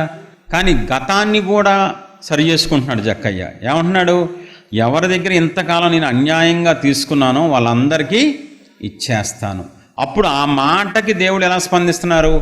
ఇతడును అబ్రహాము కుమారుడే, నేడు ఇంటికి. ఇప్పుడు రక్షణ ఎలా వస్తుంది చెప్పాలి. నిజమైన మారు మనస్సు పొందితే రక్షణ వస్తుంది. ఆ నిజమైన మారు మనస్సులో ఒక భాగం ఏంటో తెలుసా? ఆ రోజు వరకు మన జీవితంలో వెనక్కి తిరిగి ఎవరెవరిని ఏడిపించామో, మోసం చేశామో, అన్యాయం చేశామో వాళ్ళ దగ్గరికి వెళ్ళాలి, క్షమాపణ చెప్పాలి, ఇవ్వాల్సినవి ఉంటే ఇచ్చేసేయాలండి. అవేమీ చేయకుండా నేను మునిగేశాను, నేను దిగిపోయాను, ఇవన్నీ దేవుడు అంగీకరించారు. మిమ్మల్ని మీరే నాశనం చేసుకుంటున్నారు, భ్రమలో ఉన్నారు. దయచేసి జాగ్రత్త, సాతానుగాడు ఉచ్చులో ఉన్నారు మీరు. నిజమైన మారు మనస్సు అది దేవుడిని మాత్రమే క్షమాపణ అడిగేలాగా ఉండదు, మనుషుల్ని కూడా ఖచ్చితంగా. మనకి ఎవడిచ్చాడండి అధికారం మనుషుల్ని బాధపెడటానికి? సరే, మామూలుగా ఇంట్లో అక్క చెల్లెలు ఉన్నారనుకోండి, ఇప్పుడు భార్యాభర్తలు ఇద్దరు ఆడపిల్లలు, ఇద్దరు కొట్టుకుంటే ఎవరు అడుగుతారు? అక్క వచ్చి చెల్లిని కొడితే ఎవరు అడుగుతారు? ఖచ్చితంగా అమ్మాయి చెల్లిని ఎందుకు కొట్టావు తల్లిదండ్రులు అంటారా? అడుగుతారు లేదా? పేరెంట్స్ ఉద్యోగంలో కొలీగ్స్ కొట్టుకుంటే మేనేజర్ వస్తాడా? ఏంట్రా కొట్టుకోవడం ఎందుకు అనవసరంగా తిడతాం అంటారా? హేబేల్ని చంపేస్తే కయ్యూని ఎవరు అడుగుతున్నారు? ఆదాం వచ్చాడు, అవ్వొచ్చింది, ఒరే నా కొడుకుని ఎందుకు చంపేశావు? ఎవరు ఎంటర్ అవుతున్నారు? సృష్టికర్త ఎంటర్ అవుతున్నారు. ఎందుకు చంపావు నువ్వు? చూడండి, ఒక మాట అమ్మ అడగాలి, మామూలుగా నాన్న అడగాలి, కానీ డైరెక్ట్గా దేవుడే వచ్చేసి చెడిపోయినోడు హంతకుడితో మాట్లాడుతున్నారండి. హంతకుడితో ఎవడు మాట్లాడతాడు? కానీ ఆయన సర్వలోక న్యాయాధిపతి కాబట్టి ఈ భూమి మీద ఎక్కడైనా అన్యాయం జరిగితే ఆయన ఎంటర్ అయిపోతారు. నువ్వేమి పోలీస్ కంప్లైంట్ అవ్వక్కర్లా, దేవుడు కంప్లైంట్ అవ్వక్కర్లా, ఆటోమేటిక్గా దేవుడు ఎంటర్ అయిపోతారు. ఎందుకు చంపావు? నేనేమో పెద్ద కావాలో ఉన్నా, దేశ దిమ్మరైపోను అంతే, అయిపో. శాపం వచ్చేసింది, శపించి పారేశారండి. రెండోది, బెత్షెబా విషయంలో ఊరియాని చంపితే ఎవరు అడగాలి వచ్చి? బెత్షెబా చుట్టాలో ఊరియా చుట్టాలో ఎవరొకరు రావాలి. ఎవరు అడుగుతున్నారు? దేవుడు అడుగుతున్నారు. నువ్వు అన్యాయంగా చంపించేసావు ఊరియాని, శిక్షేస్తాను. సరే, ఇంకా దారుణమైన విషయం తెలుసా? ముమ్మారు ఎందుకు కొట్టావు నువ్వు బిలాము అని అడిగారండి. ఎవరిని కొడితే? గాడిదని కొడితేనే దేవుడు లెక్క అడుగుతున్నారు. ఎందుకు కొట్టావు గాడిదని? ఎన్నిసార్లు అని ఉంది? కొట్టావని అడగచ్చు కదండి. ముమ్మారు ఎందుకు కొట్టావు అంటే దేవుడు సర్వలోక న్యాయాధిపతి, సృష్టికర్త, మానవులను సృష్టించిన ఆయనే, జీవరాశులను సృష్టించిన ఆయనే, సమస్తాన్ని సృష్టించారు. కాబట్టి ఎక్కడైనా అన్యాయం జరిగితే, ఎక్కడైనా అక్రమం జరిగితే, ఎక్కడైనా మోసం జరిగితే ఎవరు ఎంటర్ అవుతారు? దేవుడు ఎంటర్ అయిపోతారు. దేవుడు ఎంటర్ అయిపోతారు. ఇప్పుడు గాడిద విషయంలో ఎంటర్ అవడం ఏంటండి? గాడిద విషయంలోనే ఎందుకు కొట్టామని నిలదీస్తే, దేవుని స్వరూపంలో ఉన్న మనిషి నువ్వు ఎన్నిసార్లు కొట్టావో అన్యాయంగా, ఎన్ని జీవితాలను నాశనం చేశావో, ఎన్ని భార్యాభర్తల మధ్యలో నిప్పులు పెట్టావో ఒకప్పుడు, మరి అవన్నీ పరిస్థితి. మీకు వచ్చిన చెప్పిన మత్తయి సువార్త చదువుకున్న తర్వాత 5:25, నువ్వు నీ ప్రతివాదితో నీవు త్రోవలో ఉండగానే త్వరగా సమాధానపడు, ఫాస్ట్గా వెళ్ళిపో. ఎందుకు తెలుసా? ఒకవేళ లేని ఏడల ఒకవేళ నీ ప్రతివాది నిన్ను న్యాయాధిపతికి అప్పగించును, న్యాయాధిపతి నిన్ను బంట్రోతికి అప్పగించును, అంతటి నీవు చెరసాల్లో వేయబడదు. సర్వలోక న్యాయాధిపతి యేసయ్యతో సమానం అయితే దేవుడు సాతానికి అప్పచెప్పేస్తారు. తప్పు చేసి ఎవరినైనా మోసం చేసినా, అన్యాయం చేసినా, ఎవరి జీవితంతో అయినా నువ్వు ఆడుకుంటే దేవుడు అతన్ని దెయ్యాల పాలు చేస్తారు. ఇప్పుడు మారు మనస్సు పొందిన వ్యక్తి ఏం చేయాలి? దేవుడితో పాటు అప్పటి వరకు ఎవరెవరిని ఏడిపించారో, ఎవరిని మోసం చేశారో, ఎవరికి అన్యాయం చేశారో ఖచ్చితంగా ప్రార్థన చేసుకుని, ప్రభువా నాకు పరిపూర్ణ మారు మనసు కావాలి, నాకు పాపక్షమాపణ కావాలి, ఆశీర్వాదం కావాలి, నాకు చూపించమంటే మొత్తం నీ లైఫ్లో ఎంతమందిని మోసం చేశావో అన్నీ చూపిస్తారు ఆయన. ఖచ్చితంగా నువ్వు వెళ్ళాలి, వాళ్ళ కాళ్ళు పట్టుకుని క్షమాపణ అడగాలి, వాళ్ళ మనసులో ఉన్న గాయం పోయేదాకా దేవుడు చల్లారాలి, ఆ మనిషి చల్లారాలి. లేకపోతే దేవుడు అప్పటి వరకు నీకు విడుదల ఇవ్వరో, ఆశీర్వాదం ఇవ్వరు. మరి మీ లైఫ్లో, అది సేవకులైన విశ్వాసులైన ఒక్కసారి గుర్తు చేసుకోండి, మీ లైఫ్లో మీరు బాధ పెట్టిన వాళ్ళందరినీ క్షమాపణ అడిగేశారా? మనస్ఫూర్తిగా అడిగారా? కాళ్ళు పట్టుకుని అడిగారా? కన్నీళ్లతో అడిగారా? అలా అడిగితేనే అది మారు మనస్సు అవుద్ది, లేకపోతే అది మారు మనస్సు కాదు. 2015లో దేవుడు నన్ను పిలిచినప్పుడు స్పష్టంగా నెలల్లో నేను సేవకుడుగా వాడబడాలి ముందే చెప్పారు. ఒక చర్చిలో కూర్చుంటే లోపల నుంచి చెప్తున్నారు, ప్రేరేపిస్తున్నారు, ఎల్లు క్షమాపణ త్వరగా క్షమాపణ. నువ్వు గనక నువ్వు ఎవరిని బాధ పెట్టావో వాళ్ళకి క్షమాపణ అడగకపోతే నీకు ఆశీర్వాదం రాదు, అడ్డుపడిపోద్ది. ఈ క్షమాపణ చెప్పేది ఏదైతే ఉందో అది ఆశీర్వాదానికి అడ్డుపడితే నీ ఇష్టం. అమ్మో నాకు ఆశీర్వాదం కావాలి ప్రభు అని చెప్పి వెంటనే మా పాస్టర్ గారికి నేను విశ్వాసిగా ఉన్నప్పుడు నేను కొన్ని తప్పులు చేశాను. పాస్టర్ గారు వెనక మాట్లాడుకోవడం, నవ్వుకోవడం కొన్ని ఉంటాయి కదండి విశ్వాసిగా ఉన్నప్పుడు. అవన్నీ మా పాస్టర్ గారు చర్చి వెనక రూమ్ ఉంటే వెనక్కి పిలిచి, వాళ్ళిద్దరిని పిలిచి మోకాళ్ళు వేసి కళ్ళు మూసుకొని కన్నీళ్లతో పాస్టర్ గారిని క్షమాపణ మనస్ఫూర్తిగా అడిగానండి. హార్ట్ఫుల్గా నన్ను నేను తగ్గించుకొని కన్నీళ్ళతో, నేను తప్పు చేశాను, దేవుని ఎదుట మన ఆత్మీయ తల్లిదండ్రులైన మిమ్మల్ని ఏడిపించాను, గాయం మీ వెనక మాట్లాడాను, అవన్నీ ఒప్పుకొని అలాగా 10 మందికి నేను మనస్ఫూర్తిగా, మా అమ్మగారికి, కొంతమందికి దేవుడు ఎవరైతే చెప్పారో వాళ్ళందరికీ క్షమాపణ అడిగి అప్పుడు సేవలోకి వచ్చానండి.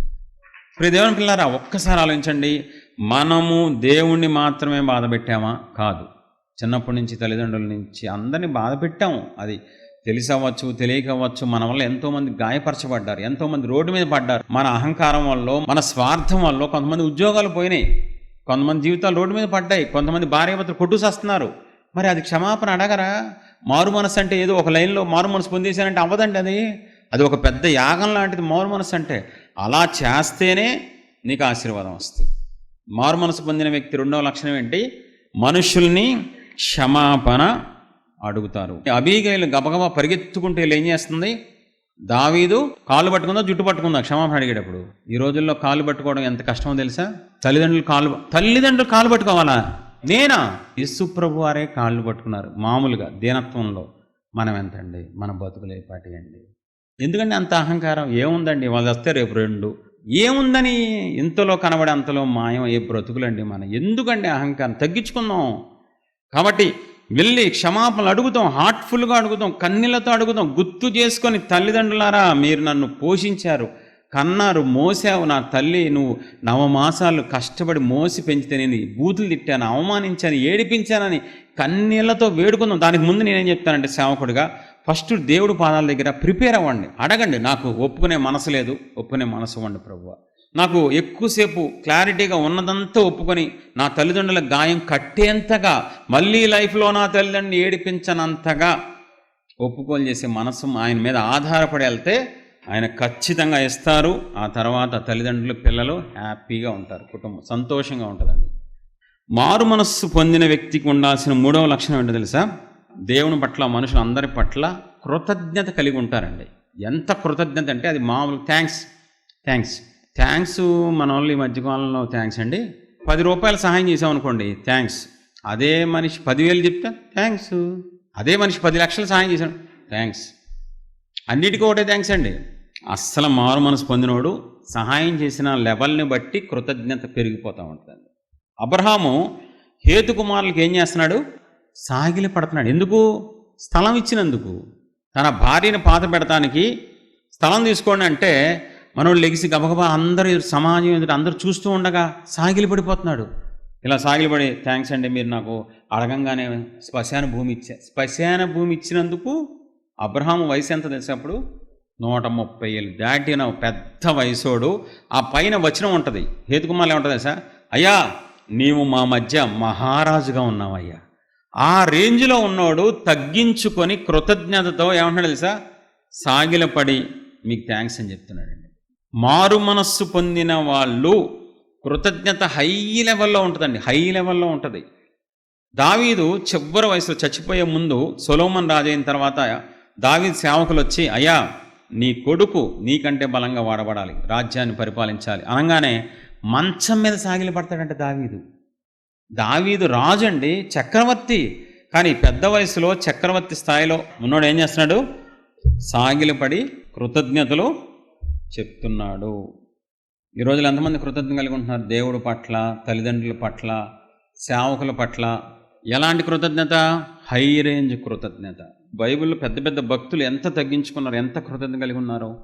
ఈ రోజులో నిజంగా చెప్తున్నాను, కృతజ్ఞత మిస్ అయిపోయిందండి. పౌలు అంటున్నాడు, ఇట్టి వారికి విముఖుడుగా ఉండు. కృతజ్ఞత లేని వాళ్ళు ఎక్కువైపోయారు, అహంతో నిండిపోయి, గర్వంతో నిండిపోయి. ఏంటి ఇప్పుడు సేవకులు కన్నీరు గారిస్తే, మా కోసం కన్నీరు గారిస్తే మీ బాధ్యత. ఎవరి కోసం చేస్తారు మీరు? తల్లిదండ్రులు కన్నారు, మీరు ఎవరి కోసం చదివిస్తారు? మీరు ఎవరి కోసం వెళ్తావు నరకానికి? నువ్వు వెళ్ళాలి నీ అహంకారాన్ని బట్టి. అస్సలు అలా మాట్లాడకూడదు. ఒక వ్యక్తి నాకు సహాయం చేస్తే ఆ వ్యక్తికి నేను థ్యాంక్స్ ఎలా చెప్పాను తెలుసా? 3 సంవత్సరాల కిందట ఒక రాజకీయ నాయకుడు నాకు చాలా హెల్ప్ చేశాడండి. చాలా హై రేంజ్లో తన పరువును పక్కన పెట్టి నాకు హెల్ప్ చేశాడండి. పెద్ద రాజకీయ నాయకుడు, అన్ని డిపార్ట్మెంట్లు తెలుసు, పోలీస్ డిపార్ట్మెంట్, లాయర్లు, అంతా పెద్ద రాజకీయ నాయకుడు. దేవుడు కృపను బట్టి, మా నాయకత్వాన్ని బట్టి అతను నాకు బాగా హెల్ప్ చేస్తే నడి రోడ్డు మీద, దేవుని ఎదురు చెప్తున్నా బైబిల్ పట్టుకొని, నడి రోడ్డు మీద ఆయన కారులో ఎక్కించుకుంటాను నన్ను వచ్చారు రిసీవ్ చేసుకుంటాను. ఇలా కారు ఉంది, కార్ డోర్ తీసే ముందు ఒక్క నిమిషం అన్న ఇటు రండి అని చెప్పి నడి రోడ్డు మీద అందరూ చూస్తూ ఉండగా మోకాలు వేసి, సేవకుడుగా ఉండి నడి రోడ్డు మీద మోకాలు వేసి, చాలా థ్యాంక్స్ అన్నా, తలదించుకొని మీరు చేసిన సహాయానికి ఎప్పటికీ నేను మర్చిపోలేనన్నా అని కృతజ్ఞత చూపించాను నడి రోడ్డు మీద. దేవుణ్ణి బట్టి నన్ను నేను తగ్గించుకొని కృతజ్ఞత చూపించడం వల్ల ఏం జరగల, ఆ రాజకీయ నాయకుడు నేను క్లోజ్ అయిపోయేవాడిని. ఎంత అంటే బెస్ట్ ఫ్రెండ్స్ లాగా నా భుజం మీద ఆయన చేసి ఆయన భుజం వేసి ఎవడైనా నీ జోలికి వస్తే చంపేస్తాను. మనం కృతజ్ఞత కలిగి ఉంటే దేవుడు మన పట్ల కొంతమంది దయ పుట్టిస్తారు. మీకు విషయం చెప్పనా? ఎవరో తెలుసా? అన్యుడండి, అన్యుడు, భయంకరమైన విగ్రహారాధికుడు. క్రైస్తవ్యం అంటే నచ్చదు, క్రైస్తవ్యాన్ని అసహించుకునే వ్యక్తి ఒకే మాట అన్నాడు. కొంతకాలం తర్వాత ఫోన్లో మేము మాట్లాడుకుంటే, నువ్వు ఇద్దరం ఒకే వయసు అన్న, నన్ను అంటున్నాడు ఆయన, నీ ప్రవర్తన కొంచెం డిఫరెంట్గా ఉంది, వేరే పాస్టర్లా లేవేంటి నువ్వు? నేను చాలామంది నా జీవితంలో సహాయం చేశాను, కానీ నువ్వు ఒక్కడవే నడి రోడ్డు మీద మోకాలు ఇస్తే ఆయన చెప్పినవాడు నాకు. అందుకని నా మనసులో నీతో సహవాసం చేయాలని ఆశ కలిగింది, నీకు దగ్గర అవ్వాలని ఆశ కలిగింది అని చెప్పి, ఇప్పుడేం పెద్దగా ఏం మార్పు లేదండి, బైబిల్ తీసుకొచ్చేస్తాడండి చర్చికి, అంతే, వాక్యం ఎంతానండి. తగ్గింపు కావాలి క్రైస్తవులకి. ఎంత తగ్గించుకోవాలి? పాతాళం అంత తగ్గించుకోవాలి. యేసు ప్రభు వారే పాతాళానికి వెళ్ళి ఆయన తగ్గించుకొని మనకి రక్షణ ఈరోజు ఇవన్నీ ఇచ్చారు. ఏముందనండి హెచ్చింపు? ఏముందని హెచ్చింపు? ఫోన్ మోగినప్పుడు ఖచ్చితంగా సారీ చెప్పాలి. నా వల్ల మిస్టేక్ జరిగిందండి, ఇది దేవుని సన్నిధి అండి, ఇది దేవుని మందిరం అండి, ప్రజలందరూ దేవుని ప్రజలు, సారీ లేవు. నేను సారీ చెప్పడం ఏంటి? నేనెవరో తెలుసా? సేవకుడిని. నేనెవరో తెలుసా? సంఘ పెద్ద. నేనెవరో తెలుసా? Software employee. నాశనం అయిపోతారు. మీరు ఏమన్నా అనుకోండి, సర్వనాశనం అయిపోతారు. అహంకారం వద్దు, మీ కాళ్ళు పట్టుకుంటాను. నేను ఒకప్పుడు అహంకారినే, సేవకు ముందు నేను భయంకరం గర్వాంధుని, సెంట్రల్ గవర్నమెంట్ పెద్ద శాలరీ డ్రా చేశాను కాబట్టి ఎవడైనా నన్ను నువ్వు అన్నాడంటే గో మీద పొడిచేవాడిని, అంతే. భయంకరంగా అహంకారనే. కానీ ఇప్పుడు అది సెట్ అవ్వదు కదా, దేవుడి పిల్లలకి అహంకారం ఉండకూడదు కదా. ఎలాగ నన్ను దేవుడు దీనత్వంగా మార్చారంటే, మా చర్చిలో ఒక మెంబర్, విశ్వాసంలో ఒక విశ్వాసకి చెయ్యి కాలు పడిపోయింది. ఇలా నడుచుకుంటూ వెళ్తూ ఉంటాడు. మా దగ్గర మేము పోషించిన దేవుని సహాయంతో ఆ కుటుంబాన్ని, అతనికి మా దేవుడు నాకు ఎంత దీనత్వం ఇచ్చారంటే, అహాన్ని విరిచి దీనత్వం ఎంత ఇచ్చారంటే, ఈ చెయ్యి కాలు పడిపోయిన వ్యక్తికి 1 రోజులు ఆయిల్ మసాజ్ చేశానండి. అలా వేరే మా చర్చి మెంబర్ ఒక విశ్వాసి వాళ్ళ నాన్నగారికి కాళ్ళకి శాపం వచ్చి కాలంతా లావుగా వాసి, కనీసం కూతురు ముట్టుకుంటానికి కూడా ఇష్టపడాల, ముట్టుకుంటే రోగం వస్తాం, ఇది అంటు రోగం అనుకుంది. హైదరాబాద్లో వేరే మీటింగ్ హాల్లో ప్రేయర్ రాయలు రాసి తగ్గింపు అంటే నేర్చుకోండి అని మాదిరి చూపించారండి. మనం తగ్గించుకోవాలి, కృతజ్ఞత కలిగి ఉండాలి, అందరినీ ప్రేమించాలి. అప్పుడే దేవుడు అంచెలంచెలుగా అభివృద్ధి చేస్తారు. 10 సంవత్సరాల సేవకుడిని కానీ నాకు ఇచ్చిన ఆధిక్యత, నేను పరిపూర్ణ మారు మనసు పొంది పాపాలు అందరి ఎదుట ఒప్పుకుంటూ నన్ను నేను తగ్గించుకొని అందరి పట్ల కృతజ్ఞత కలిగి అందరిని క్షమాపణలు అడిగి మంచిగా కొంచెం ప్రవర్తిస్తున్నందుకు దేవుడు ఎటువంటి కృప ఇచ్చారో తెలుసా? ఓన్లీ 10 ఏళ్లకే నాకంటే సీనియర్ సేవకులకి ప్రార్థన చేసే కృప ఇచ్చారండి. నాకంటే సీనియర్స్, నాకు 10 ఏళ్ల సేవకుడిని అయితే 30 ఏళ్ల సేవకుడు నాతో ప్రేయర్ చేయించుకుంటే పిచ్చి బట్టి ఏడ్చాను, ప్రభువా నేనే పాటవాడిని. కృప పెంచుతారు. నిజమైన మారు మనస్సు పొందిన సేవకులు చేసే సేవ అభివృద్ధి అంచెలంచెలుగా వెళ్ళిపోతూ ఉంటుంది. కళ్ళు మూసుకుందాం దయచేసి. పరిపూర్ణ మారు మనసు వచ్చిందా లేక మీరు భ్రమలో ఉన్నారా? నాతో సూటిగా మాట్లాడారు. ఈ 3 లక్షణాలు నాలో లేవు అన్న వాళ్ళు చెప్పండి. నా రహస్య పాపాలు ఎవ్వరికి చెప్పట్లేదు, ఒప్పుకోవట్లేదు. మీ దగ్గర ఒప్పుకోలేదు, మనుషుల దగ్గర ఒప్పుకోలేదు, దైవజనుడి దగ్గర ఒప్పుకోలేదు. క్షమించండి అయ్యా, నాకు ఆ మనసు ఉంది. రెండోదిగా, నీ లైఫ్లో ఎవరిని బాధ పెట్టావో అందరినీ క్షమాపణ అడిగేసావా? ఎవరిని మోసం చేసావో, ఎవరిని ఏడిపించావో, ఎవరి జీవితంతో ఆడుకున్నావో, ఎవరిని గుండెల మీద కొట్టావో, అది ఎవరైనా సరే వాళ్ళందరినీ నువ్వు క్షమాపణ అడగాలి. ఒకవేళ అడగలేదనుకో ఏం తెలుసా? ఒక్కొక్క మనిషి ద్వారా ఒక దురాత్మ నీలోకి వచ్చేస్తాయి. వాళ్ళని ఏడిపించడం ద్వారా దేవుడే సర్వలోక న్యాయాధిపతి బంట్రోతుకు అప్పగించి చెరసల్లో వేసేస్తారు అనవసరంగా. ఎందుకు దెయ్యాల పాలవుతారు, శ్రమల పాలవుతారు చెప్పండి. 3వ లక్షణం, అందరి పట్ల హై రేంజ్ కృతజ్ఞత కలిగి ఉంటారు మారు మనసు పొందిన వాళ్ళు. నీకు ఆ మనసు ఉందా?